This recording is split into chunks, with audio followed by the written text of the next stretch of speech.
You are always ready. You are correct, sir. You are always ready. Because I'm never ready, which means I'm always ready.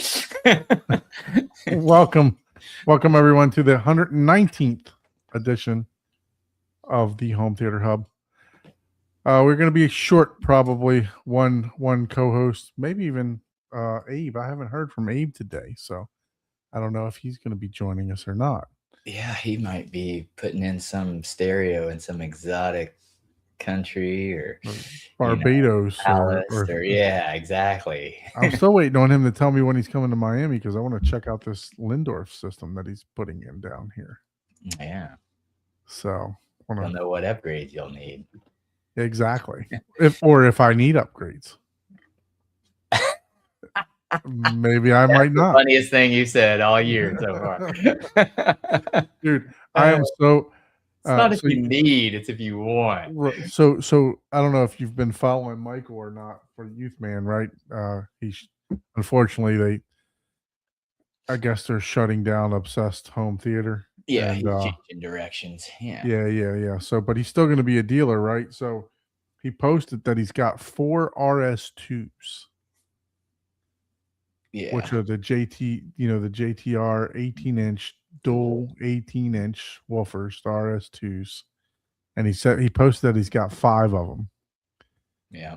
And I'm supposed to be getting a bonus check on Monday or Tuesday. Oh boy. And I am so tempted to drive my truck and trailer up there. You should do that and then just sell like the monoliths and stuff and recoup a little bit. Yeah. No, I would sell the monoliths and the rails and just have 8 18s in the room. Yeah. Mm-hmm. That would be a look at Chuck. Here we go. I got a one up Chuck. Chuck's got the 4 RS1s. I got to go with the 4 RS2s. Yeah. Keeping up with the Joneses is nothing compared to keeping up with the Chucks. For sure. It's like, I got a long ways to go. The bad part about it is I don't think I need any more bass, though. I mean, I believe it or not, I don't think I need any more bass. I mean, everybody that comes over here says they get great tactile. I got plenty of bass in the room. The rels are probably turned up on the gain on the back of the speaker. Maybe, if this were 50%, they're probably, somewhere in here. You know what I mean? So they're maybe just a little bit past a quarter. Yeah, so 3 o'clock range. Yeah. So I mean, it's if, like I said, if this is 50%, they're not even turned up. Neither are the monolith. The 215s either. Yeah. And I'm telling you, I get a ton of bass. Okay, and it's tight bass too. It's not. Yeah, you could reduce half your subwoofers, and you would have enough bass. Probably so. Definitely, not probably so. The math is there.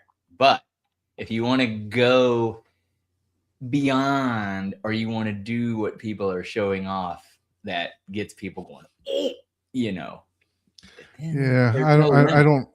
There's the thing, and that's what you got to decide. Do you want so much that, hey, I can turn it and scare the crap out of someone when the bass hits for the first time? Or do I just want extremely impressive? Like, oh, wow, this is amazing. You know what I mean? Yeah.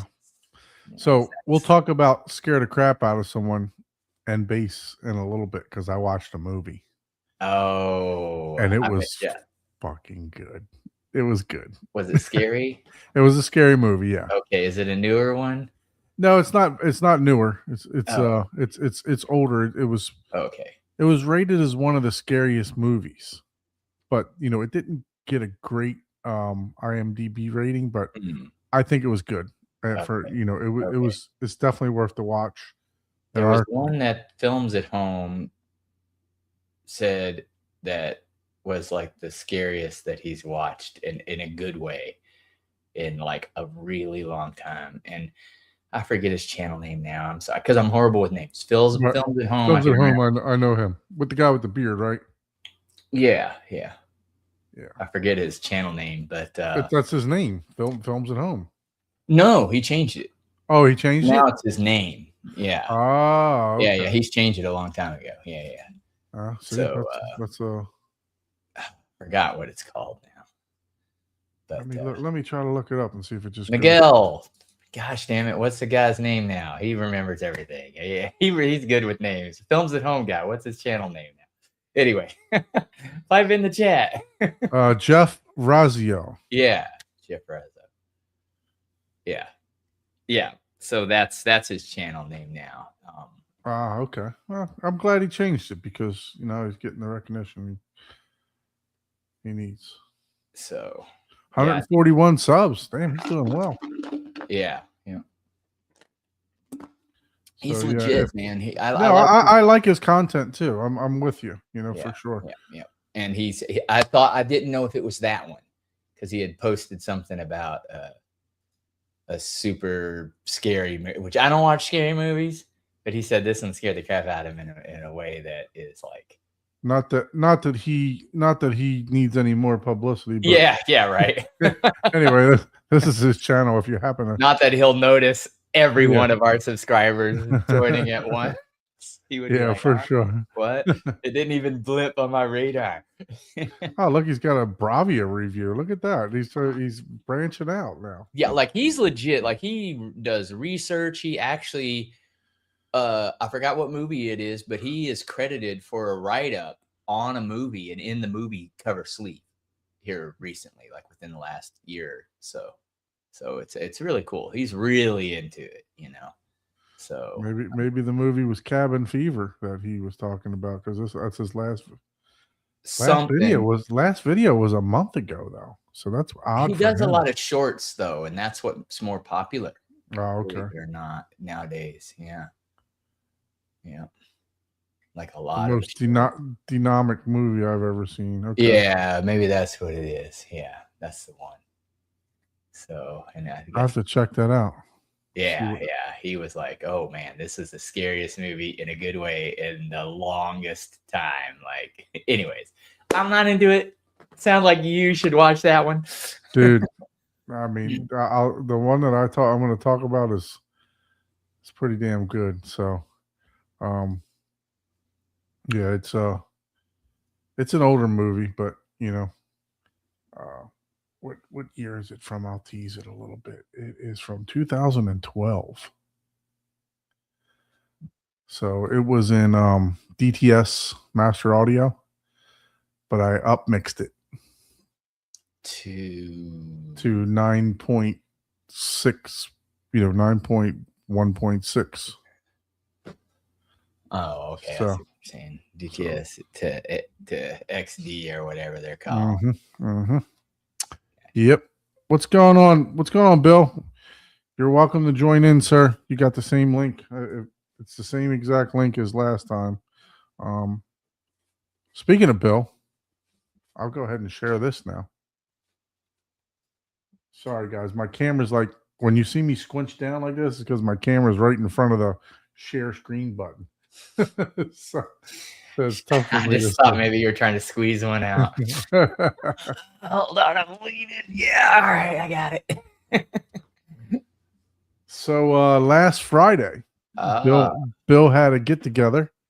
Nice. This is for Obsessed. I guess it's now going to be called the Community AV or whatever that Michael was doing, Obsessed Community. But we have the South Florida Facebook, group here, and this is the second iteration of a get together for South Florida. So we were able to go over to Bill's house. Bill is the gentleman here in the middle, and we were able to check out his Mag Theatron home theater that he's got, and I believe he's got the AVM 70 for his processor, and he's got Mag Theatron amps all throughout.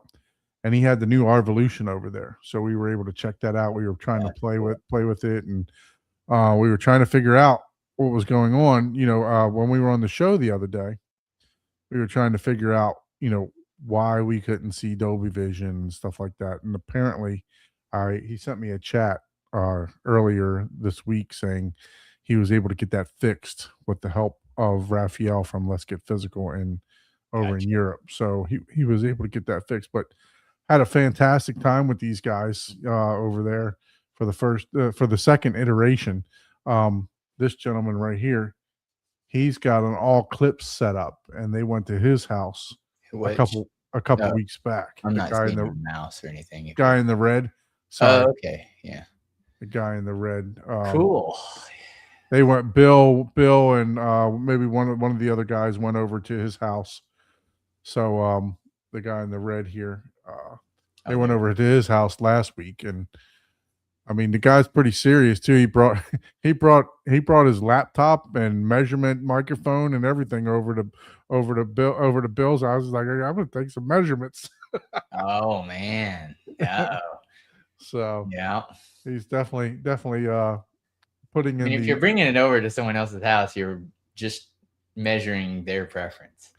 Yeah, for sure. For sure. Yes. Not that, you could make the argument, flat is, Yeah. So this guy here is Cecil. And then we had Bruce there also, which is this guy here, and Kevin is this guy in the blue, and that's Bill and myself over there. So yeah, and this is Kaza right here, the guy in the red. But yeah, no, shout out to them if they're listening. Some of them were subscribers already.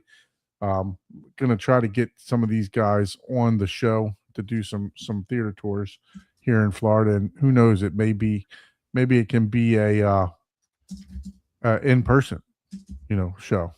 So, and you can see here, this is when this was the week previous at Kaz's house. So he had the clip speakers there, and he was showing me pictures of this cloud absorption panel that he made. It was really, really cool. So he did like a double frame on that thing. Man, it turned out fantastic. Oh, a double. What do you mean by like a? So like he made a frame and wrapped it, and then wrapped it again with this like walnut frame on the outside, so it looks seamless. I don't know if I can. Oh, gotcha. See if I can zoom in on that. So maybe when we get him on the show, he can show pictures of that. But yeah, it's really cool how it looks like super seamless. It's just not like a panel hanging up there on his ceiling, and it was and then he's got some other stuff going on behind his couch, because this is like a living room setup. He's got some other stuff going on behind the couch. He put one of those like, I don't know what you call them, like the little buffet tables that you put behind couches, you know what I'm talking about? Couch. Yeah, couch.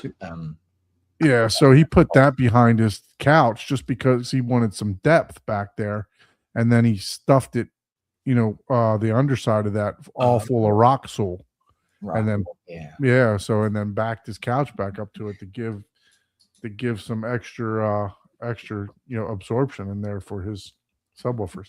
So he's subwoofer shopping right now.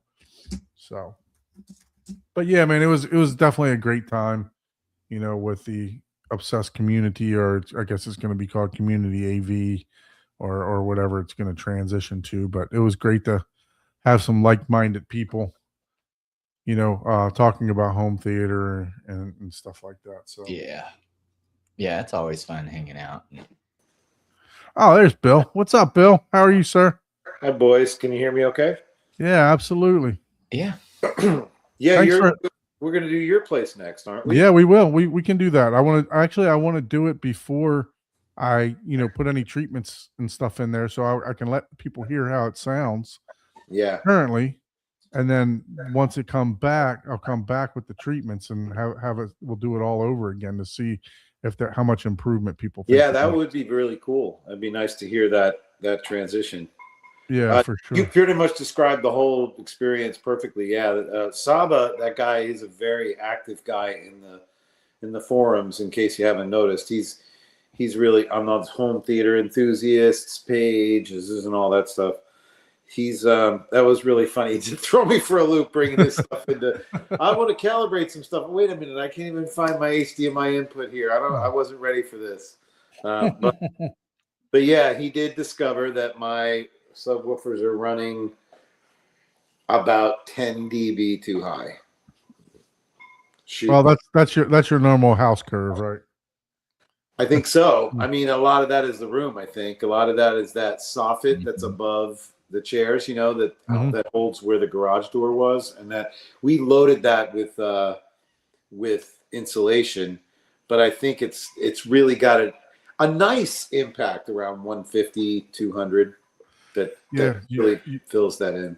We were definitely we didn't have the official dB meter in there, but Saba was using his phone, to try to measure out, 115 or something like that. Yeah. So it was. Those are accurate up to that level. Yeah, but you noticed how clean it was, even at that volume. I mean, no, for sure. And look, as I said when I was there, I think you could have threw another 100 watts at those speakers and they wouldn't have blinked. You know what I mean? But you don't even need it. You don't want exactly. Right.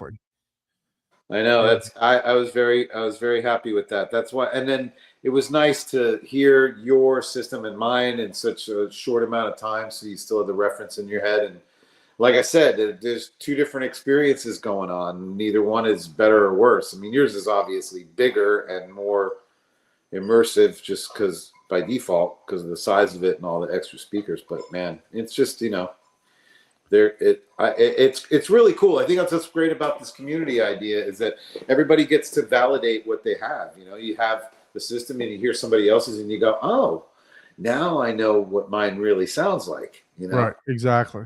Yeah. No, it's great to get out and hear different stuff. And not only that, but like I was just telling, I don't know if you heard me at the beginning of the podcast here, but I'm like, okay, Michael's got these 4 RS2s, JTR RS2s available.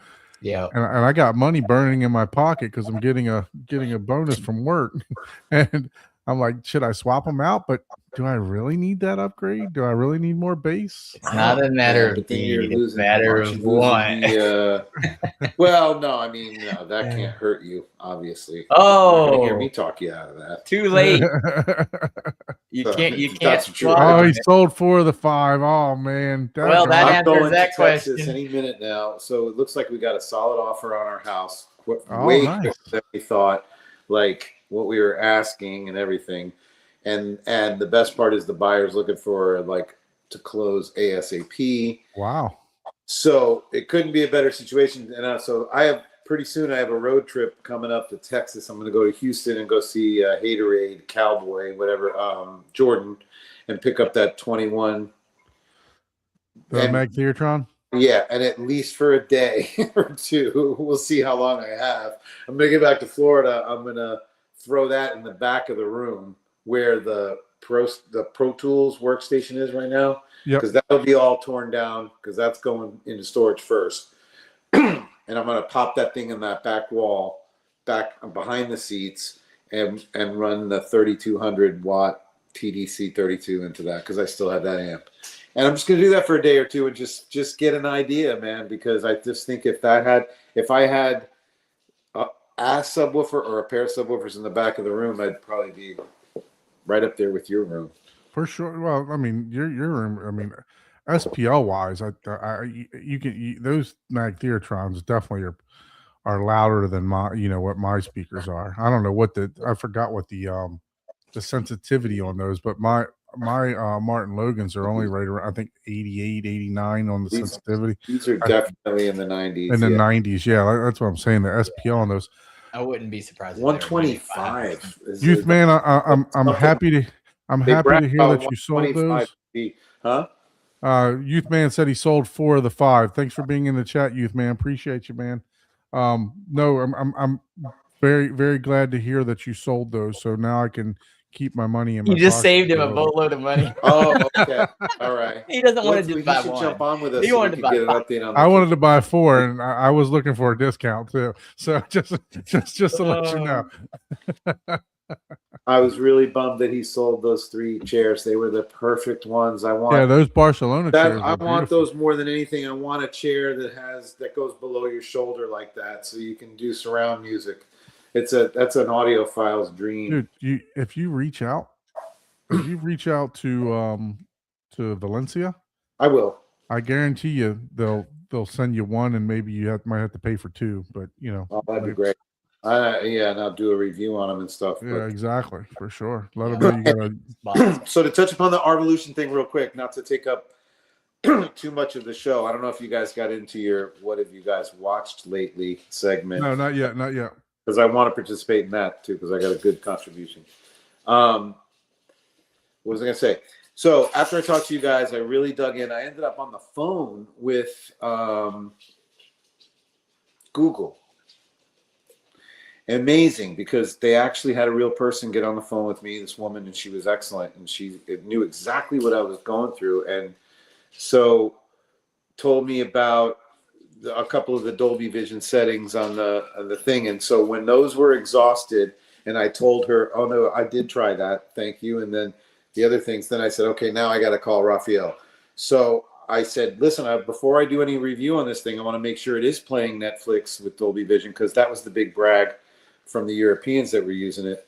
And he goes, oh, here you go. And it was right there on the website's help desk, whatever, that I didn't bother to check, which is all I would have needed to do was read this thing. And there's all you set the resolution for the output in the. So when you're on the, forgive me, I'm away from my studio. I had a little bit of a liquid lunch tonight with a client friend of mine. Hey, that's great. So catching up with you guys from my condo. So I'm not in front of my gear, so I can't look at stuff right now. But basically what it was you have to set the resolution in the, so you know when you're on the Arvolution menu and you get to settings, and then you can go to device, and you can actually go into the guts of the settings of the device. You have to set that resolution to 59.94, 60, or not 60 hertz, but 59.994. And as long as you do that, then it tells Netflix that it has the right codec for it, and boom, you pull up War Machine, there it was. It says, instead of saying Dolby Atmos like it did when we tried, it said Dolby Vision / Atmos right away. That's awesome. Yeah, man. And not only that, but when that happened, all of my navigation going back and forth through the player just was all smooth, because I guess it was trying to get that to work in the background before, and it was making things sticky, you know? And so now I can't really show that on my, I still have your capture card. I was trying to record segments of doing that, but once I get into Netflix, it won't let me show anything. I can't even go to the Netflix main page. We were able to go to the Netflix main page that night, but now. Yeah, but the easy way to do that, Bill, is just be off camera and shoot your camera at it, right? Yeah, you shoot just your camera right at the TV. Yeah. You have to lock your exposure. Don't do auto exposure when Are you muted, Paul? Oh, am I? No, Paul's not muted. Oh. I couldn't hear him. It looked like he was talking, but I couldn't. Yeah, he was. Oh. So he said just so you know, Bill, what he said was you have to lock your exposure. Don't do auto exposure when you're on your camera, because you'll get the flicker. You know, and it'll change. No, I do that and do it from an angle too. Right. Yeah.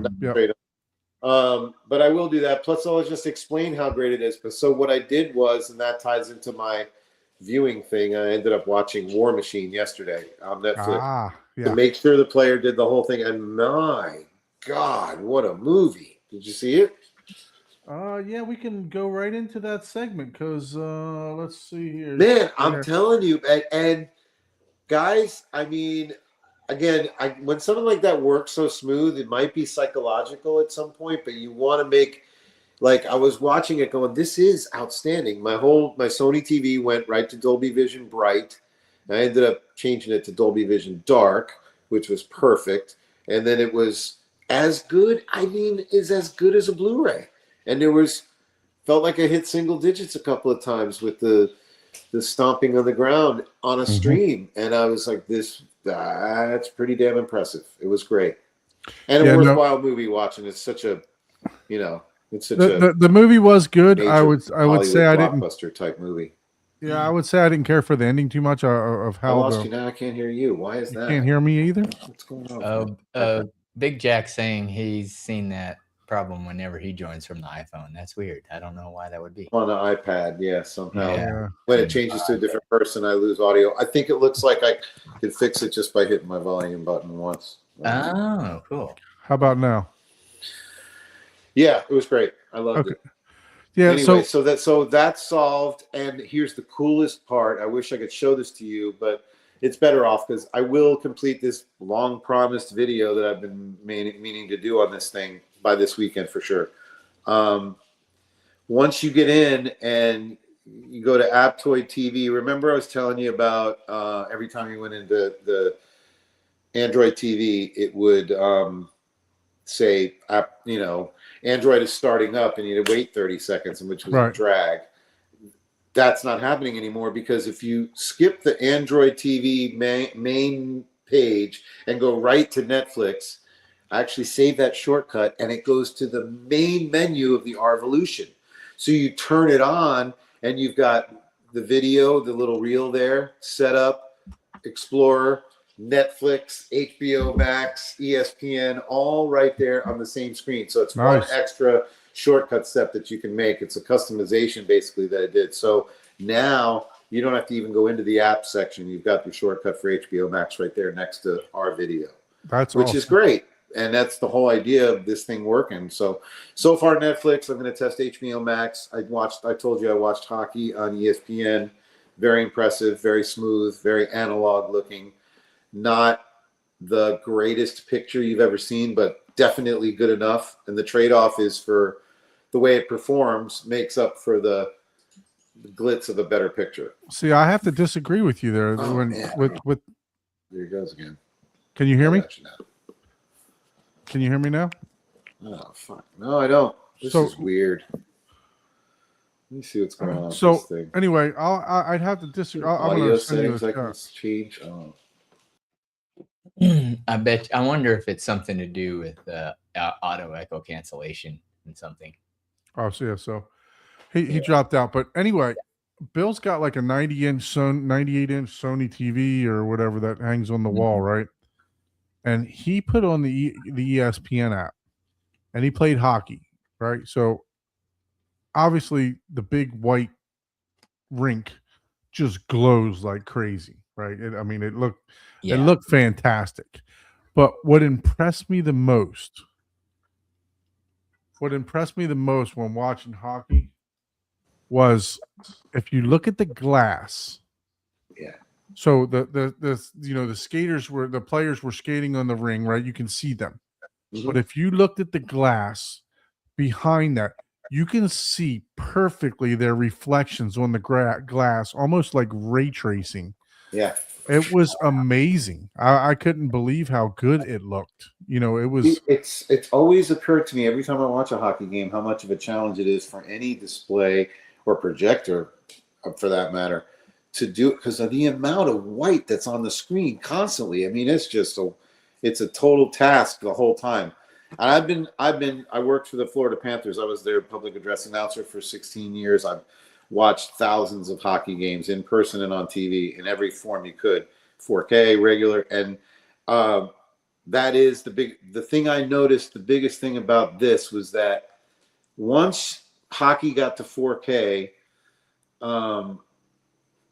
it wasn't until this the other day I saw that I was watching a game. And so the skates there's a boot and then there's most of it's a white plastic housing. And then the last half inch is the actual blade that's on there. And you can totally make that out now. I was watching it the other night going, I am actually looking at, and it's shiny like it's supposed to be. I mean, that's how far we've gotten now. And the fact, so it's like that in 4K. And how I'm trying to explain this is that you could always see that, but the amount of movement would always stagger the picture enough to where you don't see that like stable. Now, when you see it stable like this, you're like, holy crap, I can watch this guy's right skate the whole way down the ice. It's amazing.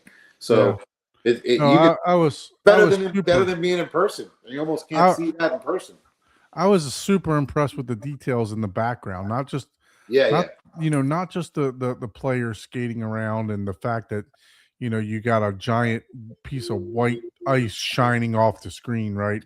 Yeah. But I mean, just the details that that app and streaming through the ESPN app that you were getting, it was almost like watching a game with ray tracing, to where you can see the Yeah. shadows literally right on the glass as everybody was moving. You can even make out faces off the glass and everything else. It was really, really, really good. I don't know if that is the player enhancing that. I'm gonna have to try it on Apple TV because I have Apple TV. I wanna try. I have the ESPN app also, so I want to try it myself and take a look at it too to see if it could be the player enhancing and doing all that, which would be even better for our evolution, right? Yeah, So- now, this is a fascinating thing. And then I don't know, I've never shared this story before, but I was at 2024 CEDIA, and Sony had a lot going on in that show. They had a big room where you go in the back room. They had like 15 TVs. Were you there at 24 CEDIA? No, not at Cedia. No. Yeah. So they had this room on the side, and there was a row of tables on one side and the other side. Every Sony was in there. And actually, they had a lot of other brands in there too, side by side with Sony's to show comparisons. Very interesting. And all the 5 like main guys from Sony were there. One of them lived in New York, is an Asian guy. I think his name is Joe, and you guys might know him, but he's one of the main Sony guys, like the engineers for that matter. And he's a big New York Rangers fan. So that's how we started talking, and we were talking about hockey. And he told me that Sony uses hockey footage and a lot in testing their panels. When they were talking about, this is how I got this whole thing about white. He goes, nothing has more white in it constantly for over a long period of time like that. It's a challenge for TV. And then I had the mini LED, the X95L. He was explaining to me it has like 400 dimming zones or something. Mm-hmm. And to carry that much white and have the little nuances in the white, hockey was the best thing for them to test it with. So he goes, they would watch old Ranger games or new ones and get 4K masters and stuff and test that. It was fascinating stuff, and it makes all the sense in the world. So it's the best test you could do, if you're going to get ready to watch. Because I play hockey, and I'm a hockey purist, and if a guy makes a 70-foot pass across this sheet of ice to another guy, and there's not a lot of other players on the ice in the picture, and it comes across white, it goes like this. And it's not really, the action is just ruined by that staggering, So, and this, on the Arvolution player on ESPN so far, at 1080, which I think in most cases, in some cases, probably only 720, but it's really smooth, looks really analog, and it's comfortable to watch. So that's my review on that so far. So in the chat, they ask what you have it's a 98, right? Me, I have 85. Oh, 85. I'm sorry. X95L from 2023, late 23. It's a beautiful TV. Yeah, no, it's gorgeous. I thought it was 98. It looked bigger. I guess it looked bigger. Sound makes it look bigger. Yeah. That's true. I mean, your picture looked 300 inches because you yeah. So yeah, no, so it's a 80. You said 88, right? 85. That's the only. Yeah, I was at the 23 CEDIA, and every TV brand was there, and I kept walking by the Sony booth, and they had a 55 there on the wall for 3 days straight. I saw it going, that's the best picture I've ever seen. Finally, the last day I asked the Sony guy, what's the deal with this? He goes, there's a new mini LED X95L, and the only size in the States they're going to have is 85. Okay. And I was like, oh, cool. And how much is it going to be? And he goes, $52.99. I go, okay, great. Thanks. Have a nice day. I never even dreamed I would get one. And then we were at Value Electronics a few months later, and Robert had one delivered at his right there in the lobby, sitting there when we were having a meeting with him. I go, is that an X95L? He goes, yeah. And it's yours for X amount of dollars. And I can't tell you what he said. And I just said, okay, here you go. That's it. I'll take it. Because he made me an offer I couldn't refuse. Right, so right. It was very, very nice of him. Yeah. It was between that and the A80L, the OLED, which was 83 inches, and I was going to get that. They're both, I think at the time they were about the same price. And so it was a toss-up between that. But you know how it is. That's what she said. Got to go for the extra 2 inches. For sure. Yeah, no, it's a great display for sure. I mean, I have a Sony also. I have the older Sony though, and the thing just won't die. I'm waiting for it to die to upgrade it. It's the Sony 900E.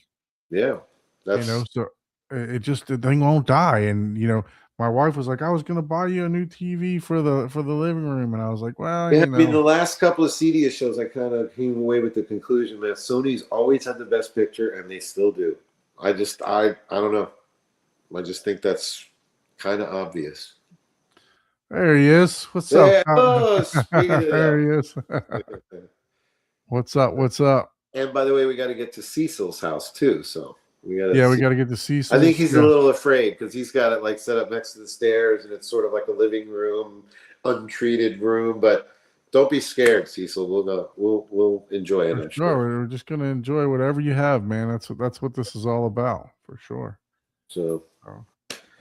But no, that's great news that you were able to get the R-Evolution up and running. It's legit product. That's all I can say. If anybody's ever been looking for, and I'm not going to be a sales guy here, I'm just being an enthusiast like you guys are. And I'm telling you, if you think it's cool to have your access to your stored media, your NAS or whatever, through a premium player that you know is getting the best sound and video you can, and giving you the whole R-Evolution, menu and displays and all that, and just to back out of it and go into HBO Max or Netflix on the same unit without switching inputs. Yeah, if that's cool enough feature for you, and that it's, if you really put the prices together and think about it, maybe it is a little high end, a little overpriced for what it actually is doing, but that convenience is kind of cool. And to know that everything's coming out at the same standard. Did we talk to Raphael about the website? Is it a misnomer, or I did not get to those little kind of discrepancies there. I didn't ask him about that, but okay. I will get to that when I can. Right now I'm working with Jack at R-Evolution on a couple of customers' service requests. One of them's getting fixed remotely, and another one had to get sent back. But I'm telling you, and that's another thing about R-Evolution products. I mean, I've been in front of every R-Evolution sale of every unit they sold in the U.S. over the last 5 years, minus last year. And I can tell you that our rate of people calling in for service is about 5 to 6 calls a year in that time. So you do the math, that's pretty good. Yeah, for sure. I never had an issue with my R-Evolution. It was more the only issue that I ever had with the R-Evolution is somehow, some way, it lost the path. Yeah, to the NAS. To the NAS, or it lost the path to the drive somehow, or whatever. Right. And I just had to resync the drive again or whatever. Yeah, no, that's always happened to me too, but randomly. And I think it happens a lot less now than it used to. But I think, did you ever go in there and give your NAS a fixed IP address for that? No, because I was, the way that I was running this thing was I just had 6 separate external drives, and I used the extender, all into one collection. Mm-hmm. So, but I didn't have the NAS until I reviewed it with you for you guys, and now I've bought my own personal NAS that's been sitting on the floor for 2 months that I need to get. And I want to get up and running prior to me doing this review. Whenever it's a QNAP. Oh, okay. It's a QNAP. What did I get? 12 bay? 16 bay. The R-Evolution NAS is a QNAP. No, that's a Synology, I think. Right? No. Because the box on the inner box on the R-Evolution NAS, at least the latest ones, the last few that I've sold, it says QNAS on the side, not QNAP. You're right, QNAS. Yeah, and it's also I believe the one that I had, it was running off of Windows. This is the Windows Server. Yeah, that's what it runs off of. Yeah, Windows Server. We tried to crack that thing, man. No, I'm just playing. I mean, I'm sure it's not that hard. No, we didn't. We did. We would have. Windows is one of the easiest. I'm just messing around. No. Not gonna bother. No. No. It was, I wanted to do admin rights to it, to where I could put whatever I wanted on there, Yeah. and have free access to it, to where I can. Well, you just know that whole reason they did it makes all the sense in the Yeah, world. absolutely, yeah. Because it just opens up a can of worms for them getting so many customer service calls because somebody messed something up. Yeah, for sure. No, it's understandable. I know that for sure. Look, my tech guy is right here on the corner. That's my tech guy. And he hasn't been able to get in there. Because you need I guess they have admin passwords that they don't know. We could have gotten in there if we wanted to. Let's put it that way. But right. I said no, we're not getting in there. So yeah. I haven't been able to get into mine, just so you know. So I'm just as just as detached as you guys are. So, but the thing does what I need it to do. Mr. Abe, what's going on, man? What's happening, fellas? Abraham. Looks like you're in an Airbnb somewhere. I'm at the in Orlando. Oh wow! At the beautiful day in Florida, huh? At the luxurious Mystic Dunes Hilton Vacation Club. Oh, there you go. Come over and you can help paint it. I see. Yeah, this used to be pretty good, but man, it's not as good as it used to be. my door doesn't lock good. That's why I can just come in here. I'll keep my comments to myself. Yeah. Be right back. Yeah. So no, I was at the client at the Orlando, the Art Deco theater one. You guys like with the angled wall? Oh yeah. I was hoping to do the podcast from there, but I stayed there. I was all day there at his house with him, thinking, and he seemed interested. But then he kind of got tired and stuff like that. And he's like, and he wanted to call it early night. I was like, it's his house. So I was like, well, yeah, for sure. So, cool. Yeah, I was hoping to do the podcast from there, but oh well. So I'm back in when are you making it down this way? I need to see this Lindorf theater that's going on, man. That's in Miami. Yeah, I'm going to be down there in probably 2 weeks. Oh, okay. Yeah, maybe I need to be your assistant or something that day. Yeah, I would love it, man. Let me come over there and help me with that thing. Want to come help me with the pre-wire? You're welcome to. I'll help you. It's no problem.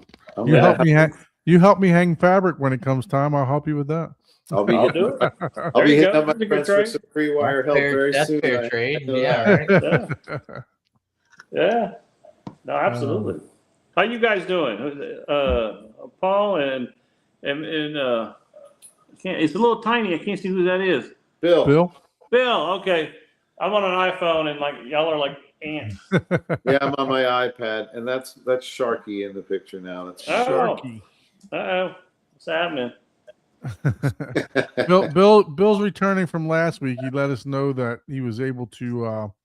We got past that Dolby Vision obstacle with. I missed that. I'll have to go back. So what was it? It was basically just setting the resolution in the Arvolution player to 59,944 instead of 60, and that was enough to be able to tell Netflix that it's Dolby Vision ready. And then the next time I pulled up the movie, it said Dolby Vision /Atmos. Oh, okay. And it worked like a charm. And everything else was really smooth after that too. Like I think it was in the background trying to do it all the whole time. It was sort of slowing down performance. But now you just it's legit. It's a legit unit. And now the next test will be for me to do that on HBO Max. But that should be enough to get across the 4K across all of them. I mean, Dolby Vision on all of them. But and I told those guys I watched War Machine all the way through, first to see if it would play without buffering, and make sure it stayed nice the whole time. And boy, what a movie! What an experience! And it was very, very close to Blu-ray, level. Look, I mean, streaming is Netflix streaming is definitely getting a lot better. I will say it is good. It is getting a lot better. Especially like some of the sound mixes are really good. The R.I.P. Rip movie that Ben Affleck and what's the other guy's name? Matt Damon. That was fantastic. I'd love to hear if a if they come out with a disc for that one, just to see if you can compare the two. This War Machine, the sound and the bass was great. Wasn't too happy about the ending of the movie of how they handled this War Machine. War Machine, you know, it was kind of War cheesy. Machine 2 about 4 or 5 months away. You can tell by for the sure. ending. It's like, okay. Yeah. It was kind of cheesy the way that they handled this thing. I was like, but it's better that than I'm glad it wasn't like a 10-part miniseries. You know, that's a story that you like to see in one half 2 hour stretch instead of it just make it a whole movie. Yeah, I watched it, but the bass was great, like you said. Sound effects was great. Plenty of Atmos, plenty of bass throughout the movie. Yeah, they had to get creative because they had that machine, that thing, and it was so bizarre that whoever was going to design the sound on that had to think way outside of the box. Yeah. So there was some bizarre sounds coming out of that thing that were great. It was nice. Just a spoiler alert. You know, there's a machine. No. You know what? Don't tell him. I didn't. That's what's great about movies. That's why I was saying before. I don't like to watch previews. I like to not know what anything is going to happen and let it get started. Until I saw that, I went, "Oh, War Machine," right? I didn't. So that was what the movie totally got me. It did. I think it's also involving a war. Well. Training for a war is what it started off. But I mean, if you think Transformers on steroids, that's really what's going on. Well, man, now I don't even have to watch the movie. No, you gotta watch. You gotta watch the movie. First of all, you gotta get off your wallet and get Netflix again. Well, that ain't gonna happen. Yeah, and that's the only place that's on is Netflix now. Yeah, so it's only Netflix. So will there be a disc of that ever available? Sometimes they come out with discs, but it's not often that they do. Yeah. So what do you watch, Don? Okay, so I watched Larry King. What did you watch?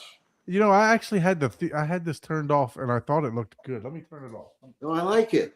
I like it. It looks pretty good with it off. Look at this. I think it looks good like that. No, it's not you. Yeah, it's not Larry King. No, so, not, you need to. I did like the camera. I kind of like it when it's on. Yeah. Yeah, I mean, you've already. That's your. Yeah, that's my background for what 2.5 years way, now. You know, it's a compliment to do Larry King's show. No, so first thing that I watched. Well, not first thing. It's actually the last thing, and unfortunately, I'm extremely tired, and I got to get up early in the morning.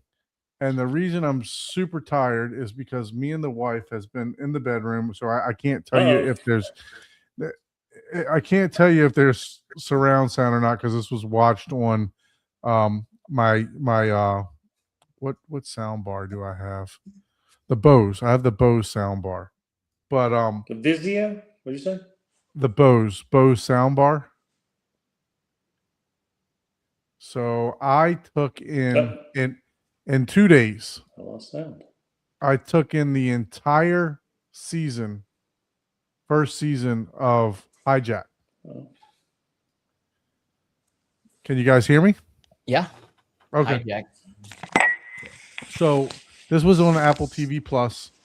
It was so good that we streamed all 7 episodes in 2 days. So I really enjoyed this. I started watching it. Like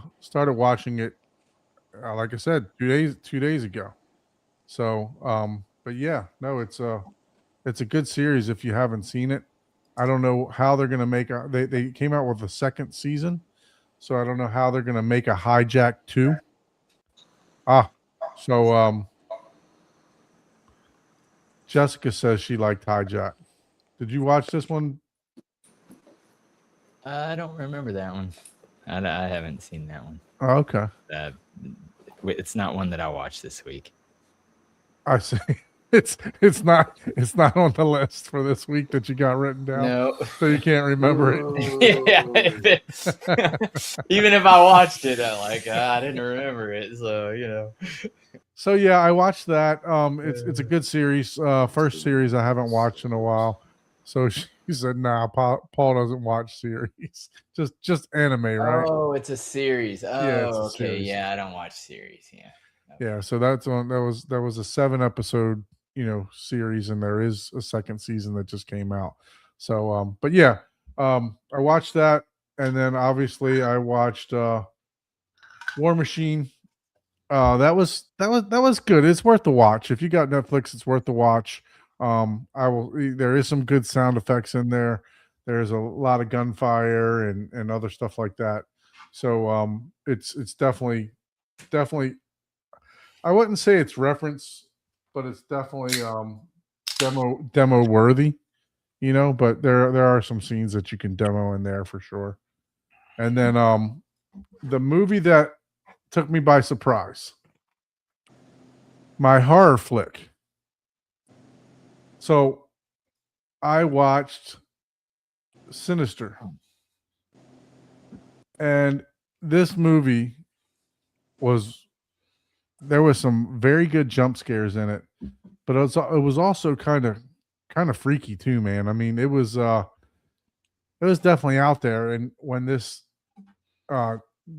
demon type of thing appeared, my whole entire room was just it was just shaking all over the place. So there's a lot of good bass scenes in this. It was in DTS Master Audio, and I upgraded it. Not upgraded it, but I up converted it. To play for in 9. Was that on Kaleidoscape? No, so this was I bought this one Kaleidoscape. Yep. Yeah, so it's a good movie. If you like scary movies, I definitely enjoyed this one. I don't know if anyone else has seen this. It's called Sinister, you said? Yeah, Sinister. Yep. Okay. So there are a good bit of jump scares in this too. So if you like jump scares, there are a good bit of jump scares.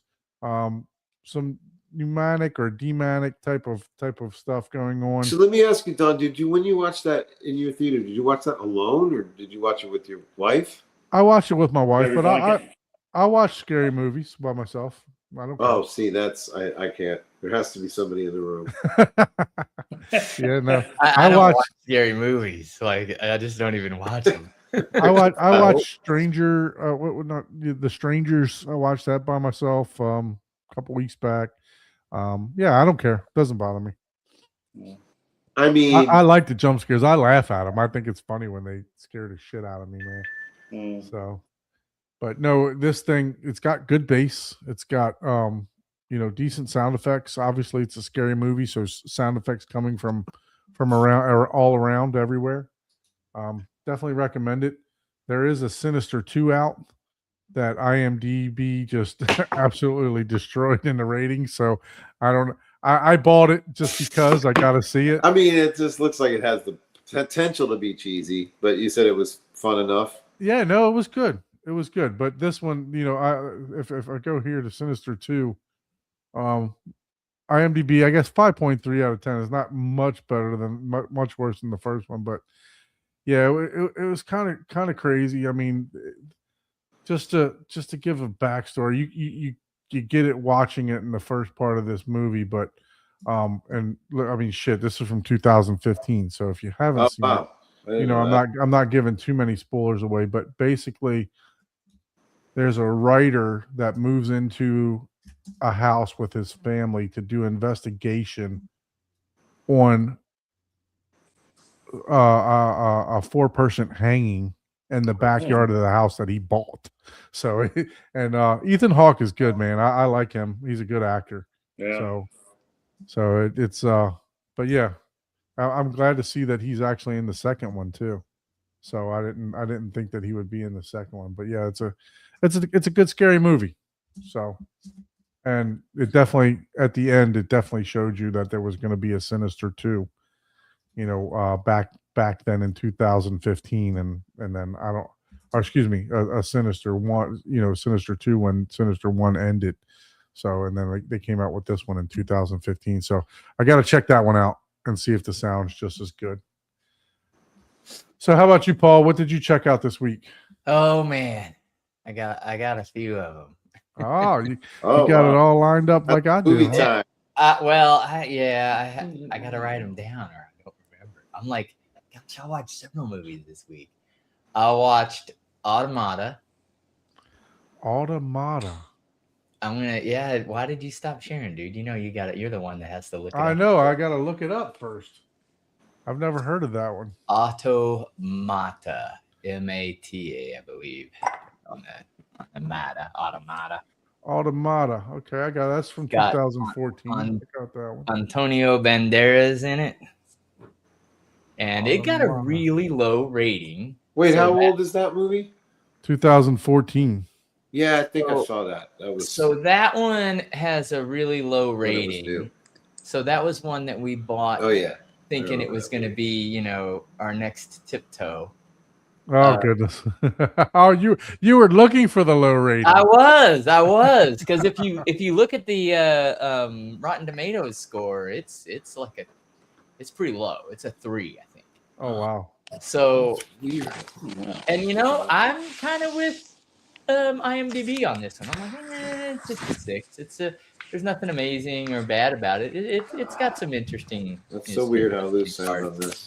So What's the next one that you got? I'll save my favorite for last. We watched the 4:30 movie, which that was a fun movie. That was 2004 comedy. Okay. kind of a day of type of. Looks like a in the Ferris life. Bueller's Day Off type of thing. Yeah, kind of. I mean, that's not quite like. It's nothing quite like that, but yeah, it's along those lines. Yeah. I see. So it was it was pretty good. And then I watched Greenland. Oh, Greenland. Yeah, I've been wanting to watch that because I have Greenland 1 and Greenland 2. Yeah, that's your run of the mill, like end of the world type of Right. situation. Gerard Butler. Yeah. Let's just put it to you this way: if you think if you're judging the movie based by the actor, you pretty much nailing this movie. You know what I mean? Type of deal. What the hell is Abe doing over here? I don't know, but we probably ought to mute him because he sounds like he's opening a bag of Doritos. Oh, We'll take him off until he's ready to. No, I So he's don't ready. yeah, think we he knows he might was see a muted. shot that we don't want to wasn't see muted. with that camera angle. No, I don't have you guys again. That's so weird. Okay, so my favorite favorite movie in a really long time, and I don't know if there may be better movies coming out this year, but I watched Project Hail Mary. There we go. That's so bizarre. That to me was an amazing movie. That went above the 6 rating. I love that movie. And someone made the comment, "Oh, nerds are gonna like it, or techie people, or something like that." And I was like, "I love that movie," and they were like, "Yep, there you go." 95 on Rotten Tomatoes. I mean, that gotta. Oh yeah, dude. I mean, it's the best movie I've seen in a long time. I really like that movie. Okay. So Now, as far as the sound and stuff like that, I'm gonna have to watch it at home. 'Cause right. I just don't know if you can hear. I watched it in IMAX. So, and there was a couple times I noticed some overhead stuff. But it was more of like the music score, and maybe and I don't even remember. It was. I guess I don't concentrate or try to listen for Atmos stuff. You know Look, what yeah. I mean? mean, look, if you're into the movie, if you're sucked into Yeah. the movie, you're not listening for that stuff, right? Oh, I'm not listening to any of that. Yeah. You know what I mean? It's like Mhm. when you go back and you watch it for the second and third time, that's when you start noticing that stuff, right? Yeah. Because if you're sucked into the movie, Oh man, I was in full tilt on this one. They did a really good job of telling the story. and I haven't read the book or anything, but one of Jessica's friends said that it was one of the best book to movies that they've ever seen. Oh wow. So if that, I mean, you know how that is. If it's that good, that usually means it's pretty good. Yeah, for sure. It's kind of like Lord of the Rings. People love that because it's pretty good for Pretty true to the books. yeah, closely. You know what I mean. But it's also a really long movie, so people Right. that. Yeah. So there's that to consider. No one's bragging about, yeah, that 4,000 page book was just, the movie was just like it. Mhm. And, Yeah. So I was talking to my wife because she was asking, do we want to have like a date night on Saturday? And I was thinking that this Project Hail Mary could be part of the date night, because I have an IMAX here in South Florida that not a lot of people have. They actually have the Wait, your theater's not good enough for a date night? Sinister? That's not well a time for you no, guys? no, it's fine, but I can't see Project Hail Mary right now. Right, I'm right. dying to see Okay. this. I mean, K-Scape's not that good yet. I guess Yeah. date night has to involve getting in the car and driving somewhere. Yeah, for sure. Yeah. So I'm thinking because this the museum in Fort Lauderdale for children, the one Yeah. that has all the signs, they have that big IMAX there, and they have a special projector that when Oppenheimer came out, that there was only like eight of these theaters in the country that had that have that type of I think it's like 72 millimeter. 70 millimeter, Yes, yeah. yeah. I So saw that. I saw Dune 2 at the Majestic Theater in Hollywood in that same thing. There's like 12 theaters in the country that have the 70 millimeter projector. yeah, so I want to go there and I want to see this film in that 70 millimeter. So that I'd like to do that. By oh yeah, so it's IMAX AutoNation. Yeah, so that's what. I didn't know they had that one there. Yeah, I saw that Becoming Led Zeppelin movie there on opening night in IMAX. yeah. So I'm thinking that I want to do that and for date night maybe and pick up some dinner in Fort Lauderdale because we don't travel down there a whole lot. There you go. There's a lot of good restaurants in Fort Lauderdale for sure.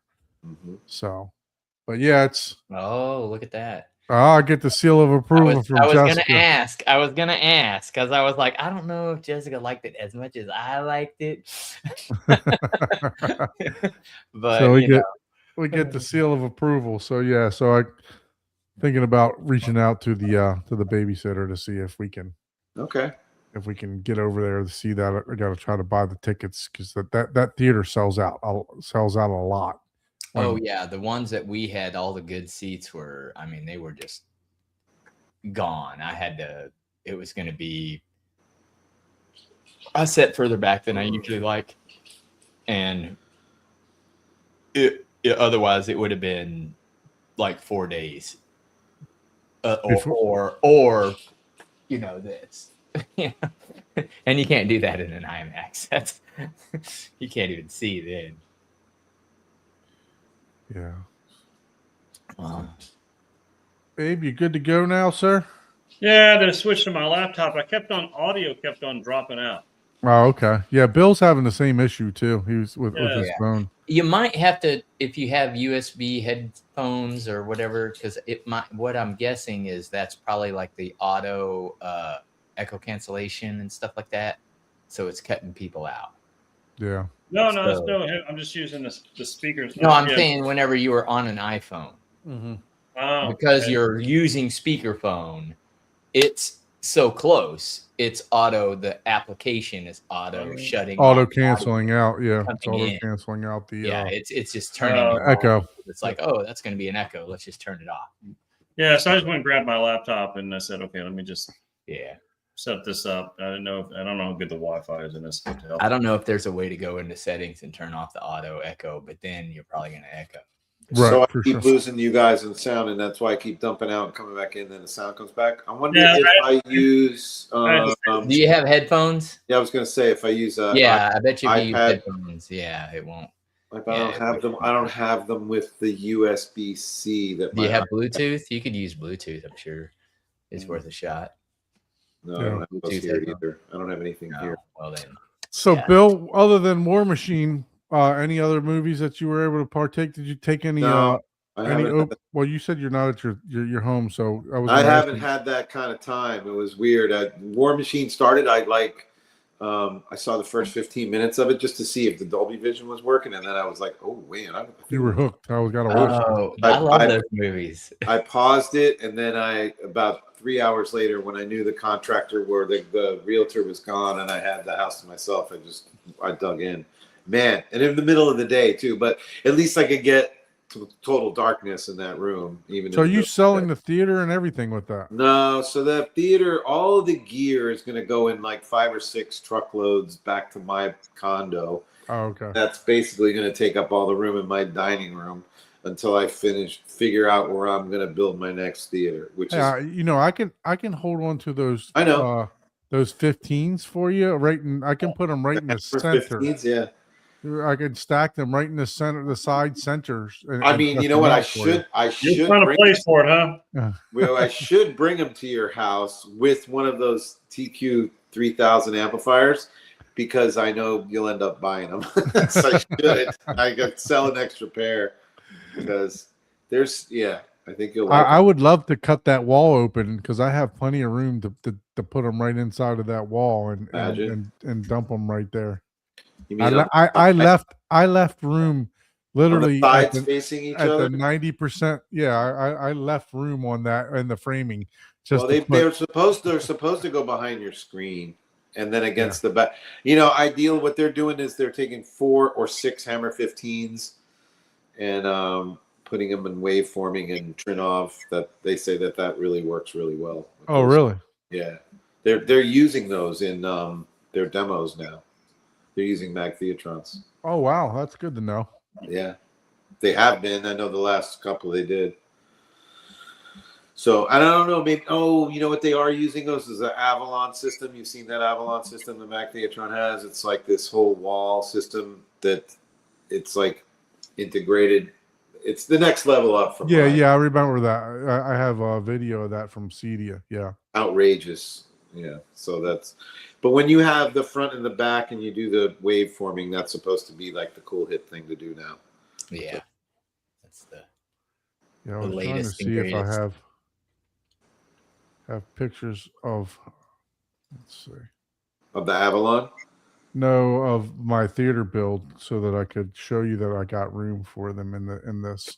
I'm sure you do. Here. I mean, I could use extra room in my dining room if you want to hang on to a couple of pieces. I'll be happy. I mean, I'm not even joking. I'll let you hold on to some of this stuff for a few months if you want. So this is my wide right here, and this is my first set of side surrounds. So I left this area. I got this one board here, but it's literally not supporting anything that I could knock out and easily put something here, and it's the same thing on the opposite side too. The plan was to put 2 SI 18s in there, but That's not deep enough. That's not deep enough for a Hammer 15s because they're good. They're good. Well, there's 9 inches there. I think they're 13, but We make them fit. Yeah. Make it fit. Put it in there. So, but, Well, I think that's also cool when you were explaining last week how you'll still be able to get sunlight in the room if you want. yeah. No, I'm still working on that design. I need to get Sabi to come over. Maybe he can. He supposedly he's like the MacGyver of everything. What he was telling me.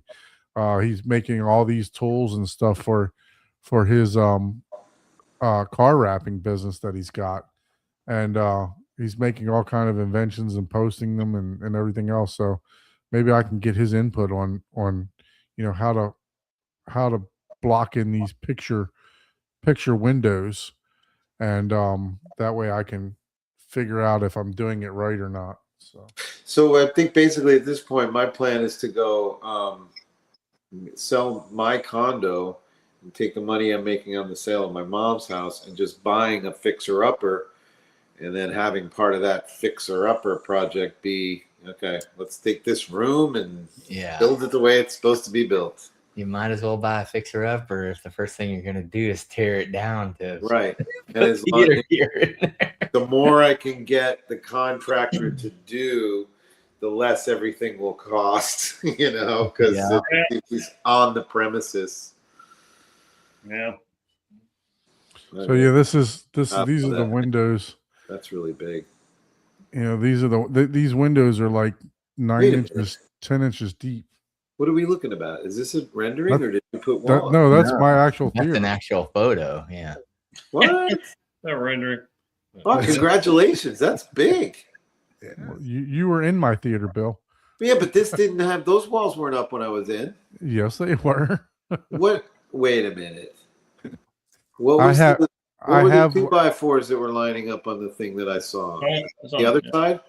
Yeah. So basically, what that is it's blocking for the for the fabric wall that's gonna be there.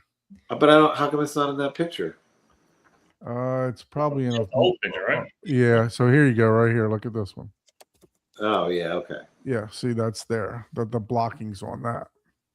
That That's block. all. That's all going to be for the fabric. So Oh. apparently those boards made that room look a lot smaller. Maybe. No, Maybe. no, Yeah. Don, I was just thinking. I was looking at this 2x4. Several years back, we did the lobby millwork for Georgia Pacific in Atlanta, downtown Georgia, and it was like basically it looked like an unfinished building. So it was like all their building products, like their 2x4s and their drywall and this. So it's just the whole lobby looked like it was unfinished, but it was finished because it was just all their building product. So it kind of looked like that. Like it looks like an unfinished wall, and there was but it was like showcasing their 2x4s, and it was kind of funny. That's going to remind me of that. Yeah. No. So if I go help Abe pull cable, maybe it'll help me put fabric up. So Well, hey, if I'm going to go there, yeah, we definitely need to coordinate that one. I'm going there. I'll come back up there, and we'll just put fabric up, put track up, and stress some fabric. track and I'll help fabric. you guys out as long as you help me out when it comes time for me. Time to move. I don't know. That's a rough deal there. No, not the moving. I'm talking about the pre-wiring and stuff. I just Oh, need Oh, Yeah. okay. I was gonna say, man, nobody wants to help you move those. No, I know gigantic that. magnets. already. It's like, hey, you help me move 1,000-pound. This is speaker. all I'll going to help be. you. I guarantee you, I'm going to end up having to put both of those Hammer 15s into the back of my pickup truck by myself. Just tonight, and I'll do it. That's all right. Piece of cardboard over the edge, gently roll it in. Make sure you slide it. Make sure it stays on cardboard the whole time. Everything will be fine. call me, man. I'll help you out. All right, sure you will. No, I will. Seriously, I'll help right. you out. If he's available. Especially if I'm taking him to his house. That's Well, fine. no, you ain't got to bring them here. I was just messing around. No, but Um, they're not going to be. All my gear is going to be idle for it. Probably what I guess would be probably a few months, For sure. Yeah. No. which I sucks. understand. Well, I mean, look, you're gonna Reemerge. combine two into one, and it's gonna come out great, man. So Yep. So I mean, the house that you guys redid looked phenomenal. I mean, when I walked in there, I mean, it's been on the market for 4 days, and we've already got an offer. This guy. that means you're too low. Yeah, I know it kind of sucks, but that. I don't know. There's a lot of good reasons to. Well, let's see. We're still going to talk about it, but it's like it's the asking price, and it's the asking price was I've about, sold 2 or 3 different houses. If usually the first offer is usually the best offer. That's what all the realtors are saying too, and then and the asking price that they put on the house was a lot more than I thought they were going to put it up for. So Yeah. I already consider that a gain. So For sure. we're good. Yeah, no. The like I said, every time the first offer has been the best offer for me, and unfortunately, Like we were going to have an open house on Saturday, and the buyer just told the realtor, "Please don't have the open house. I want the house." I don't want nobody in my house. What's going on, Scott? What's going on, Scotty? O, how are you, much, man? guys? How you doing? Able to join at least for a little bit here tonight. So, The guy who never shows up for the live stream. I like it. oh, I still have that in there. Hey, I did a couple Nice lately. byline. So Scotty O, he's been pretty active in the Home Theater Hub chat that we got on Facebook Messenger. And story. he's got some stuff that he's working on in the background over there. So Yeah. Scott, you want to talk about a little bit of stuff what you're working on over there? Oh, geez. Man of many hobbies. Which one do you want me to start with? That goes. I guess I'll go with project one that is not anywhere near complete, but it is functional for Project me. one. So I have an automated 4K DVD, Blu-ray, anything you toss at it kind of ripping solution that I am prototyping on my home system. And I'm at about a 99.5% accuracy rate now. So whatever I drop into the system, whether it's a season, a disc, it's looking up all kinds of things from metadata to file sizes to file lengths, and even grabbing audio snippets from the individual different movie files that get automatically ripped, doing a transcode against that, and then looking for that information online to see if it can find a match. So accuracy is extremely high. It's all built with open source components, so there's no paid solutions in there, with the exception of Make MKV. So there is one tie into another piece of software, but yeah, it's working really good. I haven't had time to finish that. I've been getting kind of sucked into other projects now that just kind of fell in my lap, and ones that I want to do. So one of these days I'll try to wrap that up and package it and make it easy to install, hopefully in like a NAS or on your local computer. But I'm a bit of ways away for that one. So If it's 99% accurate, you can kick You're it only out like 1% away. you can kick it out like all the other Shoot, companies do, that's more and accurate. make Yeah. everybody else the beta tester. That's I more just- accurate than I need an easy installer, right? And I need it to Okay. support so mine was, I started it out of frustration. So I initially developed it on a Mac because I use a Mac, and then I have a Linux based NAS, and the two, Mac, Linux, they're very similar in functionality and like some of the apps that you can run. So making it, for myself was a little bit easier now, like kind of transforming that to like where probably 90% of the viewers are people in this space are probably running Windows, right? Or they're running a QNAP, or they're not quite to the same technical level that I might be at. I'm sure there's a few individuals in here that could put it together and make it run, but I really want to make it easy for everyone. Okay. Oh. So what's your second project that you're working on? Second one was, I think within our home theater group, I see a request every now and then, like, hey, I need this or I need that, and I can't find a good deal on it. I'm out of hard drive space, and where can I get the best space for the dollar, right? So I've been working on a new website. It's called cinemabacon.com, and it's cut the fat. Bacon? Yeah, cinemabacon.com. I could share it real quick. Right now I have it in, it's functional, but I have all the functionality disabled because I was actually coding on it yesterday. So, but I can share kind of the thought and the idea behind it. Let's see.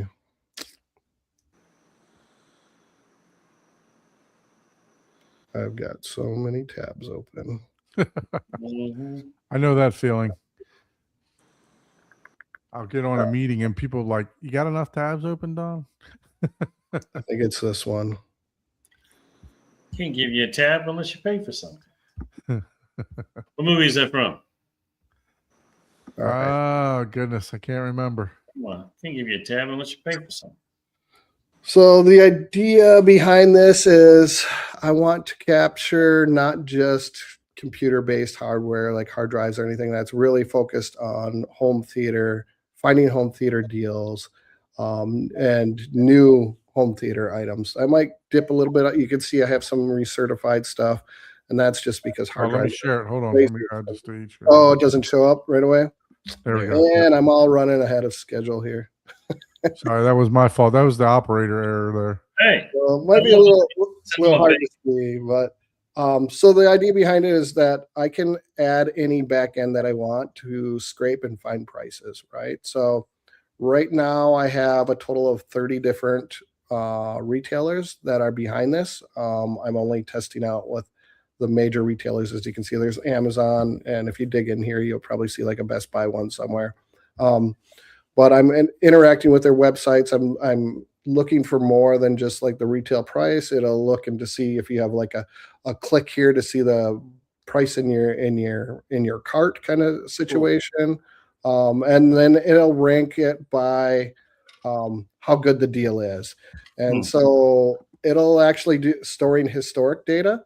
So it starts the day I turn it on, obviously, and then it'll capture every day all through the history of it. So the algorithm's set on 90 days. So if it sees a dip beyond the average, like a fairly decent dip, then it will come back and it'll display on the front page here, and you'll have a sizzle score, right? Cut the fat and find the sizzle. there. There we go. hey, The awesome. higher the sizzle score, the better the deal is, right? Oh, that's very And cool. then you got all your tabs and everything up here for the different types of things. So Very speakers, nice. browsers, amplifiers. Okay, Wow, so even Blu-rays and movies, like individual movies and stuff. I'm having a problem with Blu-ray movies, and I'm not really sure the legality of having Blu-ray movies scraped like this. There's a weird thing with movies and media where if you No, Hollywood's making something different. yeah, Oh, that can't be.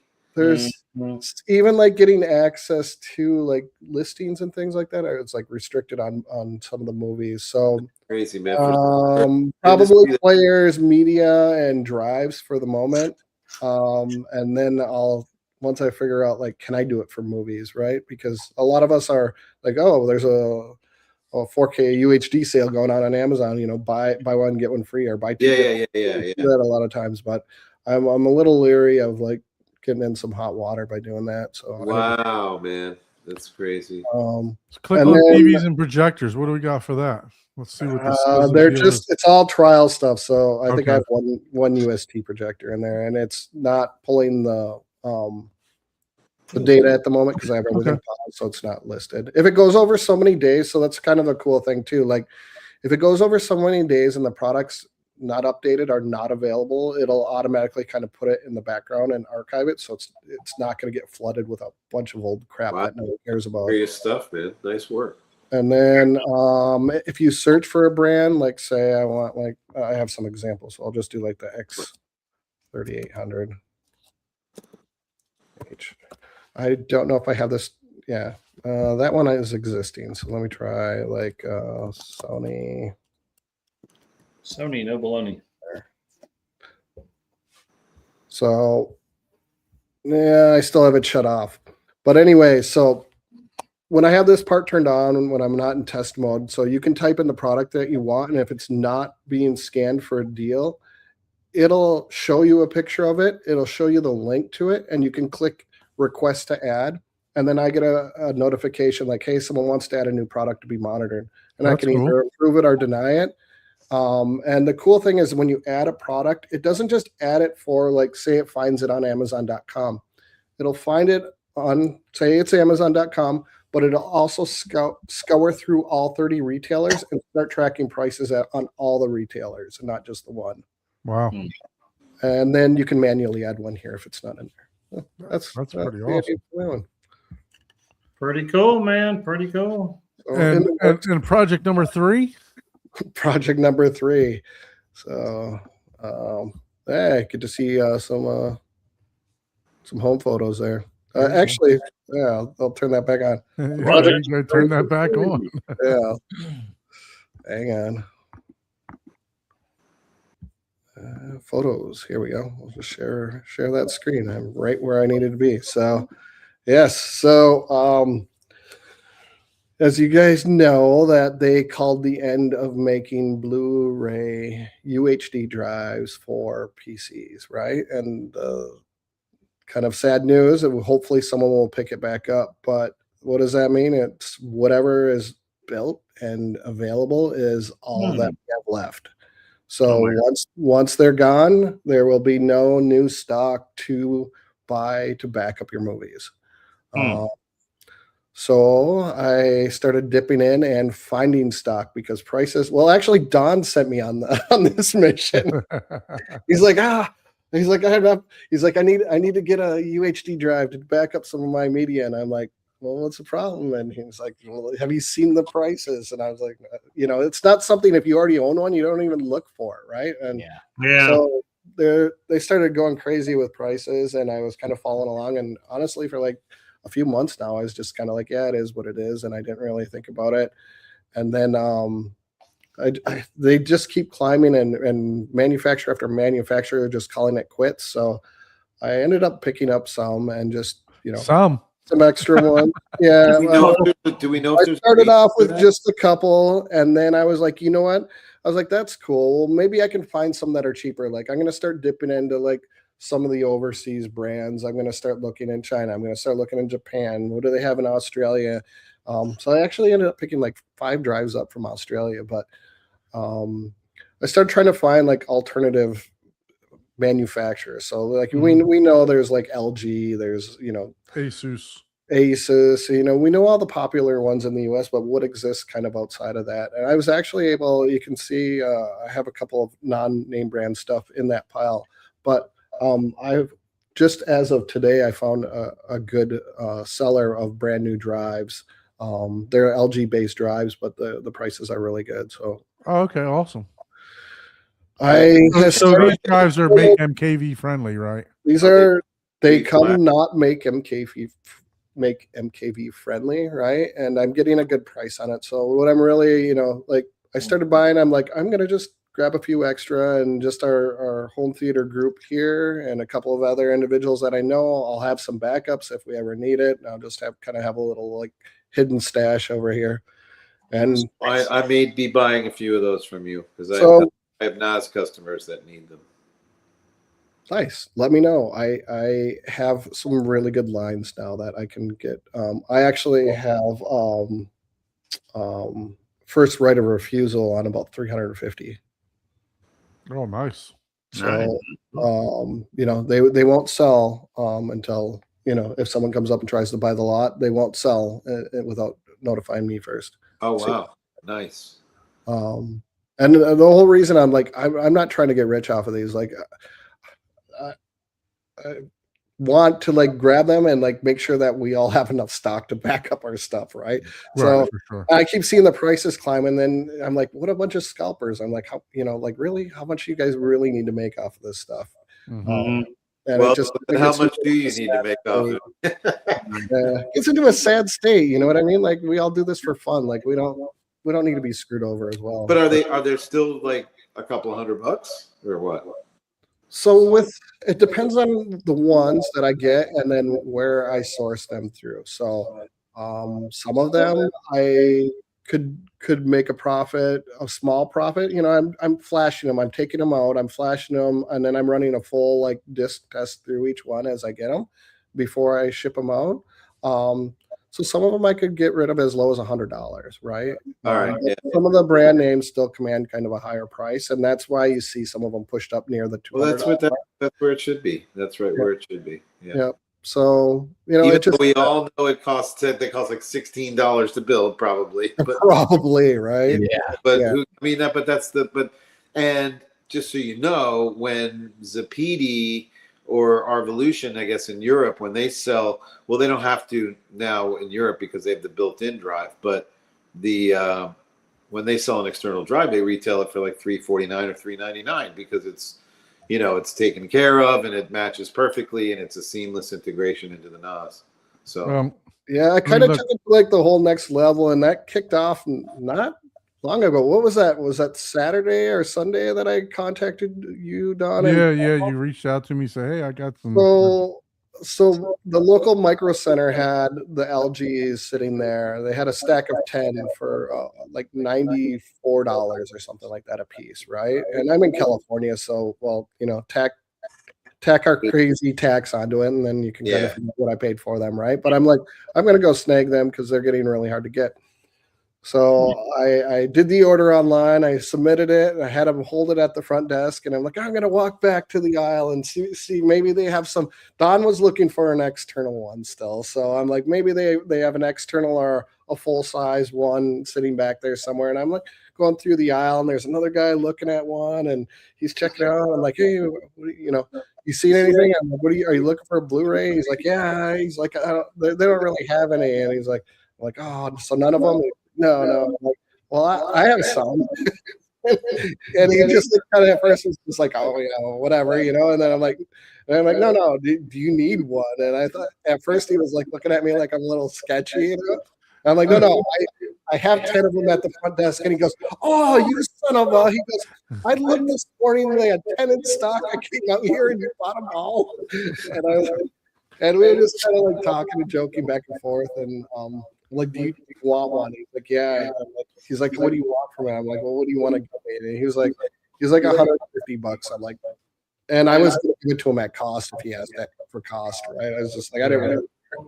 So we go up to the desk and I pay for it, and he Venmos me, and he ended up getting 2 instead of 1. He wanted 2 instead. So I had like a good $80 right there. And then I'm walking out the door, and there's 3 younger guys, and they see me carrying the rest of these Blu-rays. And they're like, are those Blu-ray players? And I was like, yeah, they're the Blu-ray writers, right?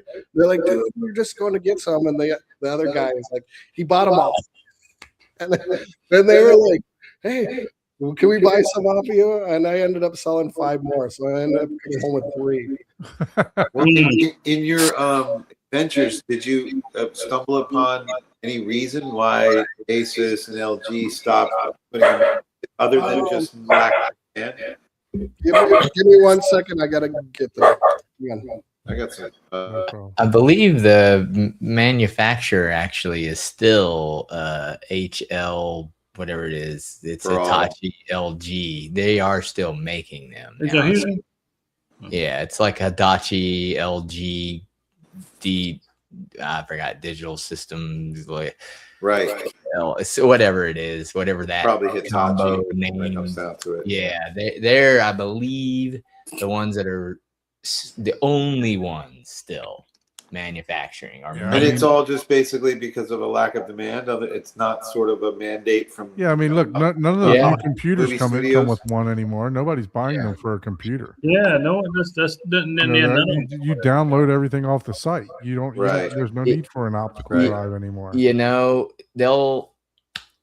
We've had it to where drives are so affordable, but now drives are getting super expensive. Well, everything computer-wise is getting. I mean, the whole beginning of our conversation just ties into this. It's like if Dolby Vision can work that good with Netflix on these various players now, and it's basically this far away from being. It's getting closer. Blu-ray. I mean, why? It's just bringing us all closer to. Physical media Armageddon. Yeah. I got 2 of these, right? I literally just bought them probably maybe 2 months ago. I showed Paul my backup list, right, on my external hard drive. I probably backed up 10 discs, and I have 2 of these on each one of these. So maybe 20. I've got to send them back out for warranty. Why did you try reflashing it? Yeah, so I reflashed it. It's the gear mechanism. It's not sliding back and forth anymore. So and it's not reading the disc. It's getting called up. I don't know. It's so that's the that's the 3D print some parts to fix all this. You're gonna have to 3D print parts to fix the old drives for sure, and motors, and so that's gonna be your niche. Yeah, exactly. One day I may need you to help me 3D print some parts for an old mini disc player that I need a little that broke. Yeah. I still have one I too. can't throw it away. I just thought Oh, I'd like to nice. Yeah. No, I hear you. Yeah, I think there's only like I don't think there's any manufacturers left, Paul. I think Hitachi LG is still manufacturing, aren't they? Not that I've seen. I can't find. No, any I don't know that they're evidence. selling them as their branded products, but they're still manufacturing them. Don't know if that's true. I don't It's know. been Did they? posted several places that they Oh, wow. are ceasing I production. saw you That shake your means head. That means nobody's making them. Nobody's This is making them. into the little slim All of USB. them. All of them. Because I recently, not because of you guys, several months ago bought those two ones that I have. I have the LG and this Ultra Yep. HD disc. Yeah, so even those are not starting to go away. Well, yeah, because the only manufacturer that So- makes the drives that go LG. inside all those parts. Is If LG. he's saying they're no longer manufacturing, that was it. They were the only ones left. So what? So Yeah, what's there's so only- what- there's you only guys are the tech guys, right? So what's next? You modify your Blu-ray player to be able to output. Exactly what I was going to ask. No, you can't. I mean, some of them you can if they. So there's like a weird. Didn't I hear that you could do know that of with the some Opos? drives too? that can. Couldn't I Yeah, use my you capture lost card to that. capture that? What's that? Could I use my capture card to capture what's coming out of there? There you Well, go. you got to be able to read it first. You can't just stick the disc in front of the capture card and hope. Well, you no. So you put it on you put it in your Blu-ray, your Panasonic Oh. 9000. You hook up your capture card. I Theoretic- don't know. I don't know if that's lossless audio going into the capture card though. You would need Yeah, to capture the bit stream, but generally not. You're getting like something like PCM out of it, then Okay. maybe Yeah. multiple channels, but yeah. And plus, if you're doing that, unfortunately you're not going to be capturing any of the Dolby Vision or HDR information, and you're going to be capturing however you have yours set, which will not match someone Yeah, else. it'll just be one codec. There won't be anything selected. Yeah. And Yeah, so, you I have mean, what is HDCP protections that you need to get Yeah, by. yeah. It's Now there- Now you're a leads to the bootlegger. next Now that you're leads, just a that Yeah, leads to the yeah. next that leads to the next You're question, right? We're back to bootlegging. Well, that, What- but, no, what- but you were shaking your head when I said, "Well, it's getting us go closer to physical media Armageddon." You don't believe that it's going away? I mean, I mean, it's obviously they're trying to push that path, right? And- Yeah, they want to. absolutely. They they're- want to because they the more they can limit any of us from doing any type of. I think it may have a resurgence because like you think about all the collectors, right? And you see that Yeah. with records, right? Like I think they records in underestimated theory that should they just took them at probably Best Buy. gone away, Yes. right? They're not Yeah, a I good think- platform. I'm sorry to interrupt. I think they underestimated the collector's value when they took them out of Best Buy, and now you can go on Best Buy online and get them, right? Yeah. So like they sort of backpedaled on that, but I'm just, and then I heard that there's a few key directors like James Cameron that are like that have this purity about it that they just really need to have the full lossless. But are we going to get to a bandwidth? You're probably a good person to ask. Is bandwidth going to get to a point where it can be literally lossless? It's there right now. It's already in there. metropolitan areas. It's there, It's there. but now you're talking about other areas of the that do not have the capability of doing it. You're not going to. I don't So think geographically- through Starlink you can do that, right? Yeah. The satellite internet. You're not going to be able to do that. You can do that on satellite, Yeah. but the problem is there's only so much the speed wise, but the limited bandwidth between, there's only so many satellites up there. Right. That's what I'm And the saying. new codecs, like if they don't compress it as much, right? So they're compressing it, on Yeah. purpose, right? So if they just change how they're compressing it, like visually, you wouldn't be able to tell a difference. Yeah. One of the things would be, you mentioned Dolby Vision, but there's 4 different versions of Dolby Vision, right? Yeah. So if you're talking like Dolby Vision 5 can look pretty close to Dolby Vision 7. Arguably, that's like your Kaleidoscape. That's Dolby Vision 5, right? Dolby Vision 7 is Blu-ray. So there's a difference between the two platforms and what they handle. Yep. Unless Kaleidoscape changed something that I'm not aware of. But the way that Kaleidoscape handles kind of that metadata that comes with Dolby Vision brings it damn near close. If not, there may not be no perceived difference. There is a difference, but it might not be perceived. And then you have Dolby Vision 8.1, which is like your streaming version of Dolby Vision, and that's the one that's compressed, and they actually lose a layer of definition with that.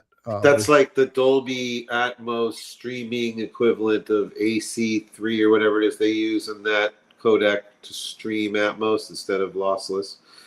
I think it's sort of analogous. I think what you're saying.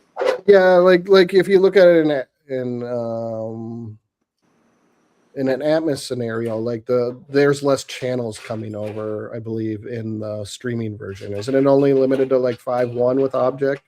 And then I believe, I think might be 7 channels with Object. Might be 7.1.4, but I don't think it's that. I think it's just because now there's these music Atmos downloads you can buy. It's an MKV file. Steven Wilson did this new website called Headphone Dust, and you can buy Atmos albums now. And then when you hit the audio button, you get Dolby True HD Atmos or Dolby. I want to say there's an AC3 in there somewhere in this big long explanation. It's just a dumbed down. It's like a 480K MP3 version of Dolby True HD. Okay. I think when you're talking about that 8.1, it's probably a similar kind of thing. I mean, your point, it's the capabilities are there to being basically identical, as long as you have the bandwidth. I think different methods of how they handle the file. You need to be able to buffer things like that a little bit better. Where going straight from like a raw Blu-ray, it does do some buffering, but not generally. Right. You can run into some issues over the internet. So there's better ways and methods to handle that stream. But yeah, it's totally doable. Someone just needs to like step it up and let us do it. Yeah. Right. Look, I know in the metropolitan areas where you're pushing, 1 gig up and down, 5 gigs up and down, 10. Some even are doing 10 gigs up and down now. Wow. You don't even need that much, right? No, yeah. You can do it.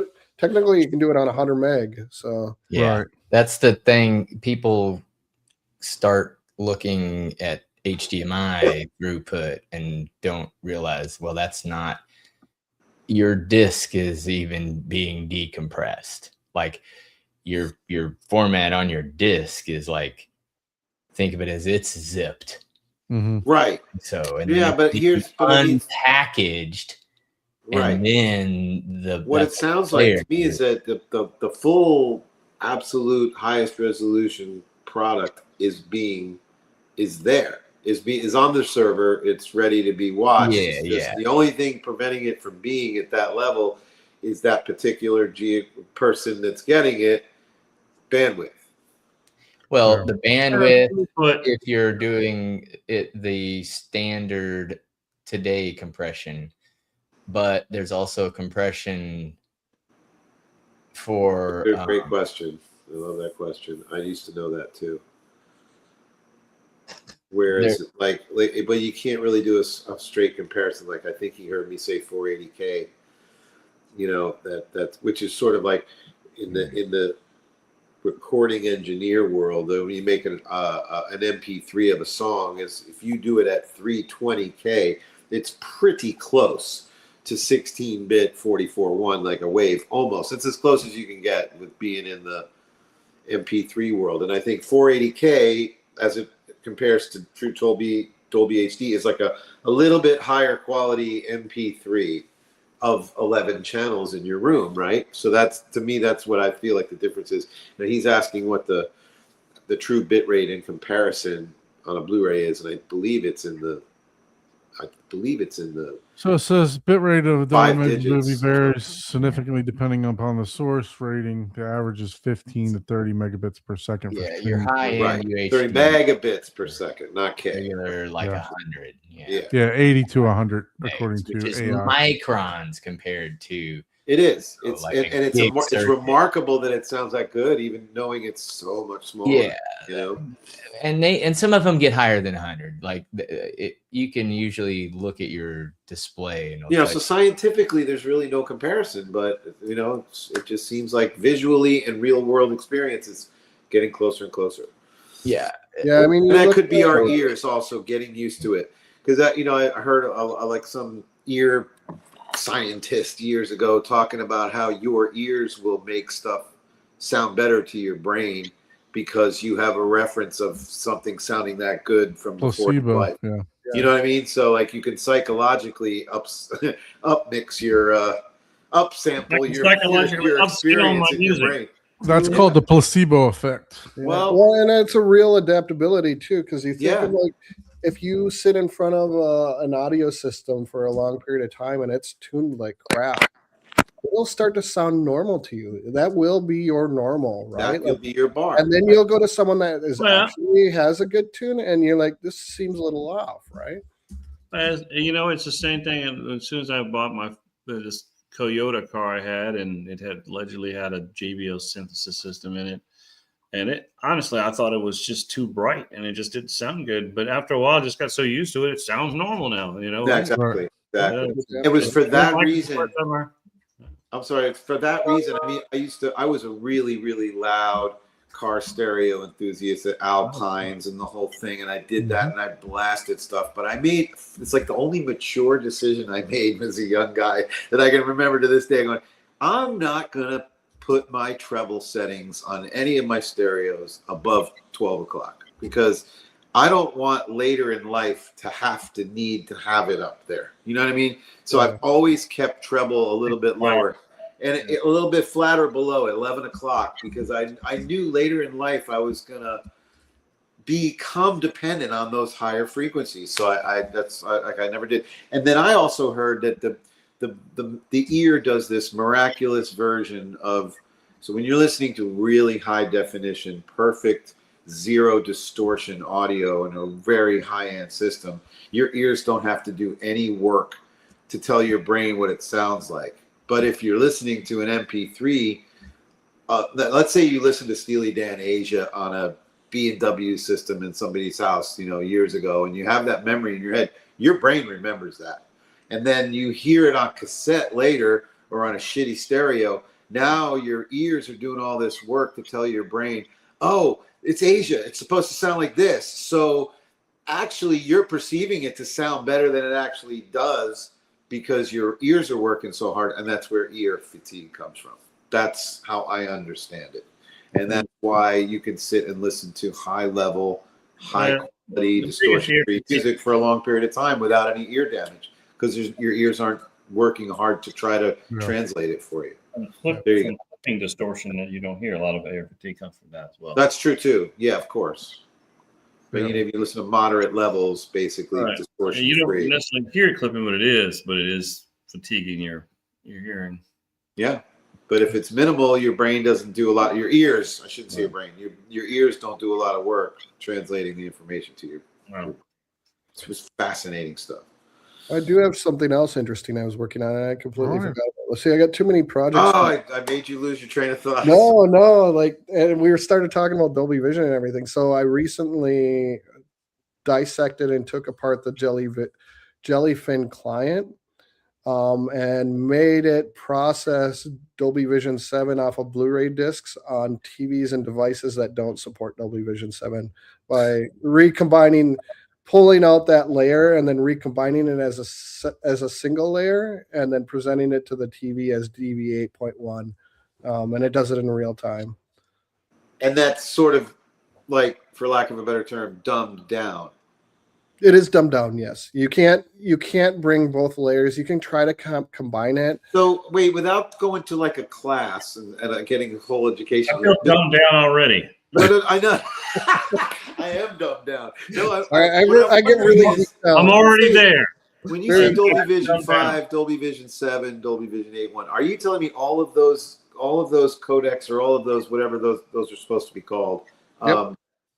They're all being sent at the same time, or is it one that gets translated the other way on the other end? No, it's one or the other, and that's why when people have Blu-ray rips, or 4K UHD rips, and they're playing it off their Plex, a lot of times they'll see that only come in as HDR, right? That'll be what shines up on the screen, Mhm. right? Like HDR, and that's because either one, your device doesn't support Oh, Dolby yeah. Vision Yeah. 7, Yeah.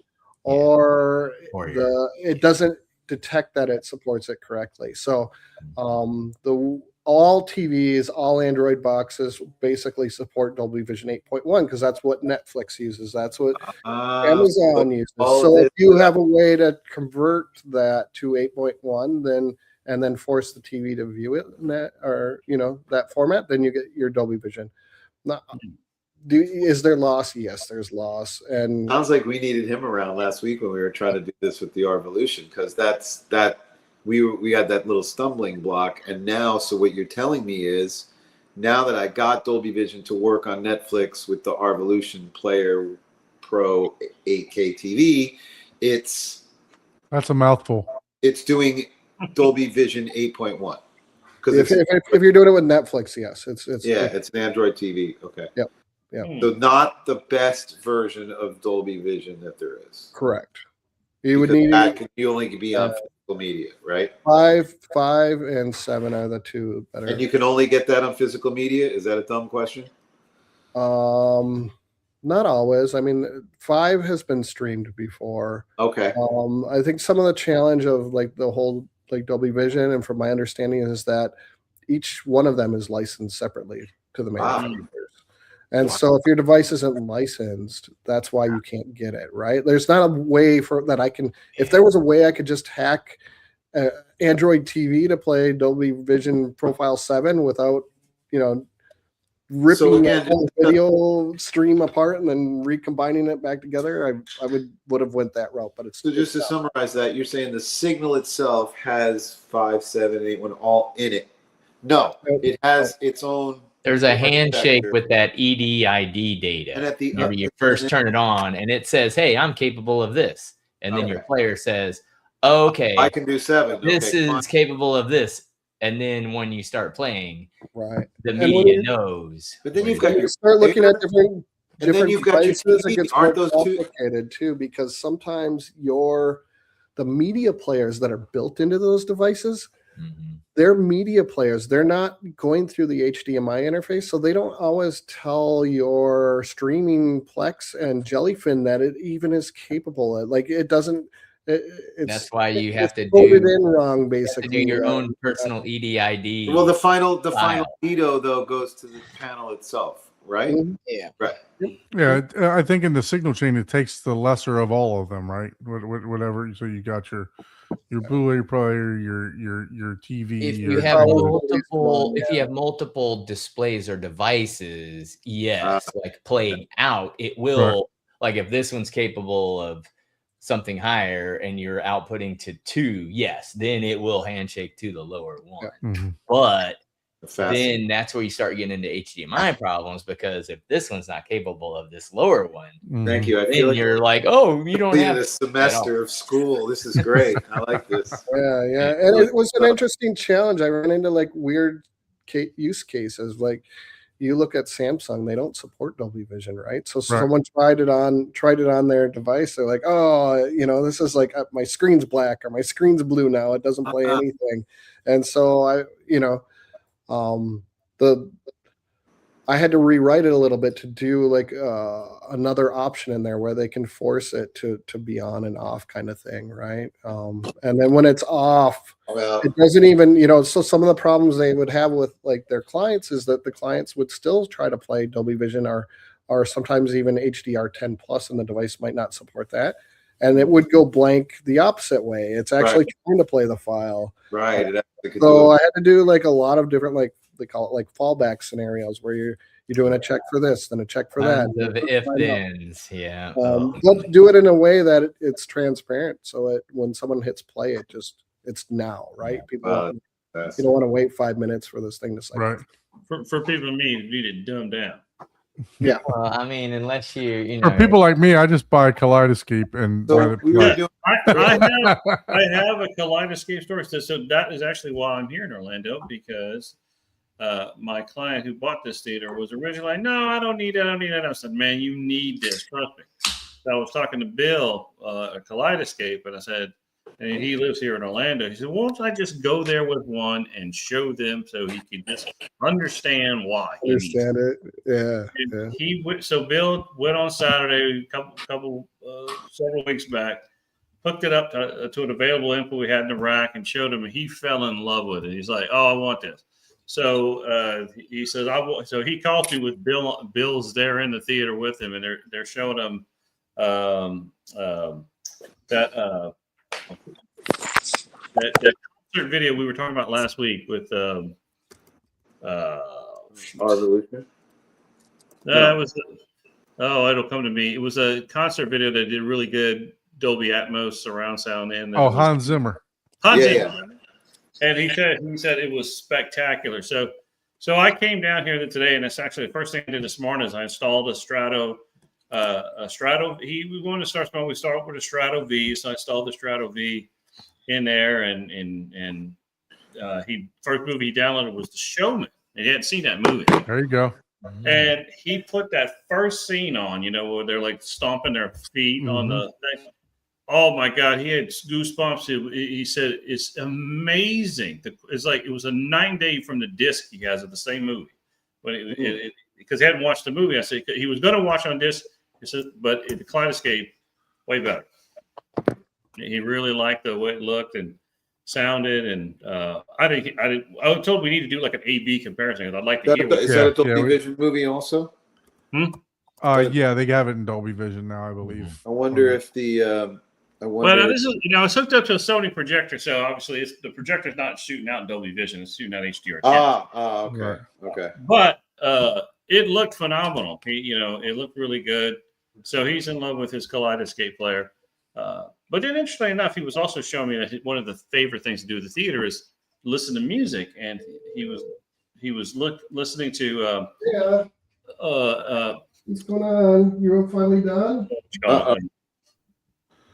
Atmos audio on Apple He Music. doesn't know he's not muted. I just muted him. Okay. Go ahead. So he played me, and I hadn't heard this well because I bought the Dark Side of the Moon SACD that was in 5.1 channel surround sound, and I've heard that plenty of times with surround sound. But I gotta say, Apple Music in the theater, listening to that Dark Side of the Moon and Dolby Atmos was amazing. It sounds really good, and I'm like, this is streaming music of Dark Side of the Moon and Atmos, and it sounds incredible. I know it's and. I was surprising. My friend called the other day and said, "Oh, Aerosmith's first album was released on Atmos." I go, "Yeah, it's streaming only," and then I put a hard copy up. And so she's like, "I really want to hear it. I remember the 8-track when I was a kid. I'd love to hear it in Atmos." And so I did this last Friday night, right before I think the next night after I saw you guys. So my friend Kimba, who's from the radio station down here, and anyway, so she comes over and she listens, and I was sitting in the rear of the room, and holy crap, this sounds good for a stream. I mean, it was very discreet. The guitar that was in the upper right hand corner was very discreet. It was there the whole time by itself, and I was like, it's really close. But scientifically, like I was saying, the numbers say that's probably like one. I mean, on paper it says it's 1/10 the resolution, but it sure does sound a lot closer. It sounded great to me. Like I said, I've heard the SAC. Like I have the disc of the Dark Side of the Moon, and I have listened to the stream on Apple Music and the disc. And, not A/B strict testing, but I have experience in both. It's bigger. It's just bigger and wider, and I think more dynamic. I just think it has a little bit more dynamic range. But for streaming, it's amazing. It was good, but I would say the Kaleidoscape on that, he's got a Sony VPL 6000. Looked great. Yeah. Good. Yeah. Yeah. Look, I mean, I think any player that you put on there will look on that projector will look good though. The 6000 is a good projector. And it sounds good. So we're using the SDP58 processor, JBL processor. That's the Trinoff version, right? No, that's the one. Yeah, that's the one down. It's a step down. Yeah, it's not the Trinoff. 75 and the 80. Well, the 80 now is the biggest kid on the block. But the 58 honestly sounds good, and then we've got it paired with the with the SMA 8300 amplifiers Okay. for his. It's all synthesis, JBL synthesis in there, but it sounded great. So before we go any further, let's say hello to our co-host. Ike's been patiently Ike! waiting over there. What's going on, Ike? How are I'm you? enjoying it. I'm tired. So I just, CZHT. I'm tired. Nothing. I'm probably gonna bail on you and let Ike take over from here for me. No, please stay on, Bill. No, yeah, no, I'm I tired. understand it. I'm right there with you, man. I knew this was going to be a really long show whenever Don said, man, I'm really tired. Well, yeah, I didn't know that I'm like, detail go after- oh, we're in for a full length episode. when he No, said- we're not. We really aren't. So I I have a was going really to say early meeting we're going to say tomorrow. hi to Ike before we end the show because I got to be at my office at 5. Well, you guys are welcome to stay. Oh but shit, that's way. I got to early. be at my office at 5:30. So 5:30. Oh my god. which, PM. I might make I'm it. about a half hour away, so it means I need I to have leave the house a by big 5. live music weekend coming up. I'm going to Miami Ultra on Saturday night. Oh, there you go. I think I'm going to be the oldest attendee. You It's a little probably will. my nephew is a pretty established EDM artist, and he's got a set. You get a senior citizen discount.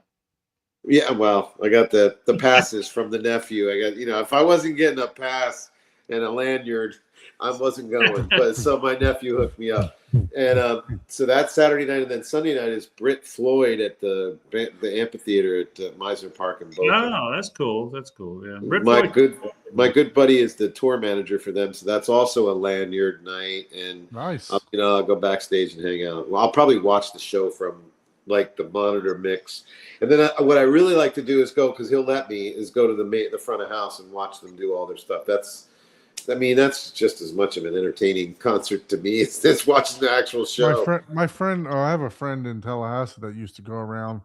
I think he wound up touring with Tobacco Road and stuff like that as their audio engineer. So yeah, no, it's pretty cool. No, it's fun. So that I helped him build stages and stuff like that before, just for extra work and stuff. So it's cool. Yeah. But yeah, no. So Ike, before we go, did you have any movies that you were able to watch this week? I bet he's gonna say no. No. No. I knew it. He's like, I'll save this shit for next week. Yeah, I'm good. yeah. But I did get one that finally came in the mail, the 4K release of the. Bridge Oh, to I have a movie. Yep, this is the 4K release that just came out. It's one Okay. of my best, World War II style movie, Oh, cool. Wow. and they finally got a 4K version. So Nice. I will be. Besides trying to keep the kids alive, I will be trying to watch that at some point this weekend. But yeah, I gotta add we can Scottio talk. back in there. I didn't want him to hear for you guys to hear all his I love yous and everything. Are we giving hugs right now? You were giving hugs. I do have a movie. I want to see if I'm going to get blasted for this one. I watched the Peaky Blinders movie Oh, that's out, and I lasted all of about 10 minutes before I was like falling asleep and said, "This is the most boring thing I've ever seen." Really? really? Oh man. Yes, it I was. enjoyed the TV show version, so Yeah, I did I was too. looking forward to watching the movie. I couldn't make it past 10 minutes. I don't know. Maybe it's because I'm not as into the thing that I should have been, but it was so slow. And it was just maybe I needed to stick it out a little longer. So I'm sure I'll get. Probably something happened. Probably 25 minutes in and changed the whole thing. I never know. Yeah, I was. I don't know. I didn't see it. Did any I of you guys switched see any I of you? switched in and watched Casino, which I love that. I can watch that movie. Oh man, that's great in 4K. Oh yeah, yeah, Yeah. yeah. So we ended up just me and the wife. We just watched that movie because you can't go wrong with that movie. Did anybody No. see any of Major League Baseball opening day today? I saw the Mets and the Pirates. Yeah, that's all I was. The Mets are off to a great start. That's all. Pirates were getting their ass kicked. Yeah. Yeah, they got a spanking. So baseball is back. Yeah. No, Thanks, guys. I had the most awful. I'm not going to mention the name, but I had the most awful lunch experience I've ever had at a restaurant. Oh, it was so bad that I'm out of character to go up and complain to the manager, but I had to. You know, it was Huh. bad. It was really bad.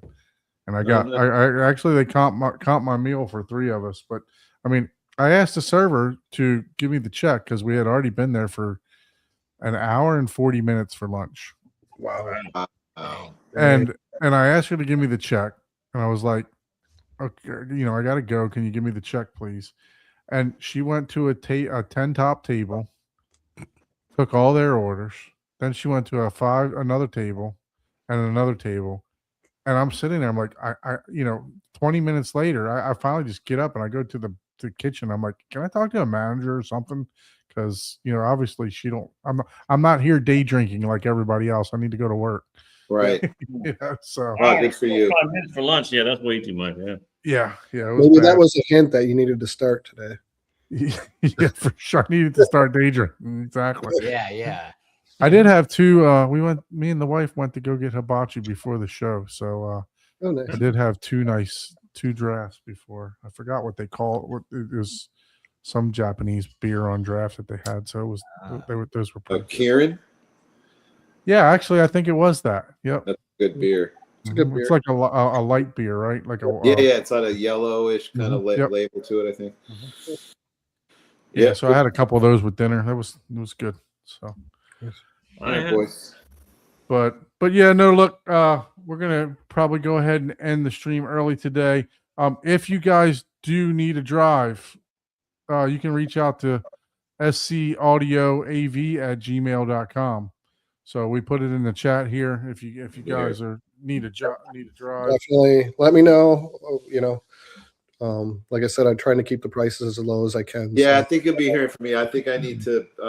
That's very nice. Got I it. think I need a stockpile of 3 or 4 of them. So we'll see what happens. Let me know. I've got 43 of them right now. So Oh wow! Oh good. Okay. So if I And, wait, also, They go know, quick. they go So quick. Like turning at least at a minimum 10 a day. So yeah. Okay. yeah, don't be like Don and I got a say, few customers I got to call and see if they need them, and then whatever. I won't try to make any money on them. I'll cut them deals too. You know. yeah. No, I mean, look, I bought 2 drives and they already went down, so I'm aggravated with this whole process. All right, Don. right We'll now. set up your visit for the AV community. Yeah, we'll do that. It'll probably be like my wife's got to work next week. She's admitting and stuff like that, so it probably won't be next week, but maybe the week because after. you'll be the babysitter for the week. Yeah. Yeah, I'll be on daddy duty. So, All right. but yeah, we'll get it set up for sure. Listen, we definitely need guests for the show, guys. Right.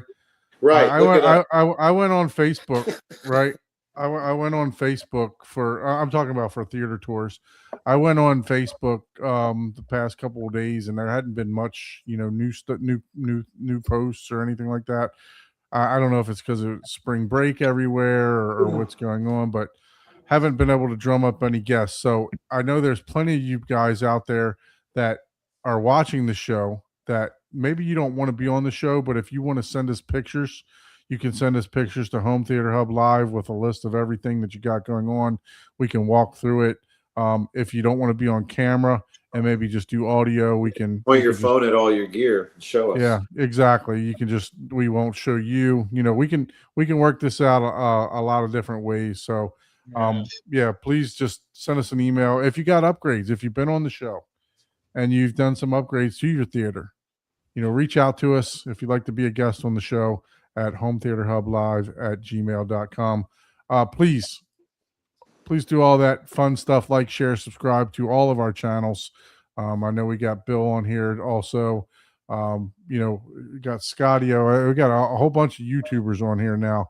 So everybody's got a channel that's on here. So make sure you look for all the channels from us, like, subscribe, share, and all that good stuff. And until next time, lights down, sound up. Abe, Ike, Paul, Don, see you guys. And don't blame us for your next upgrade. Don't do that. All right, guys. Thank you so much.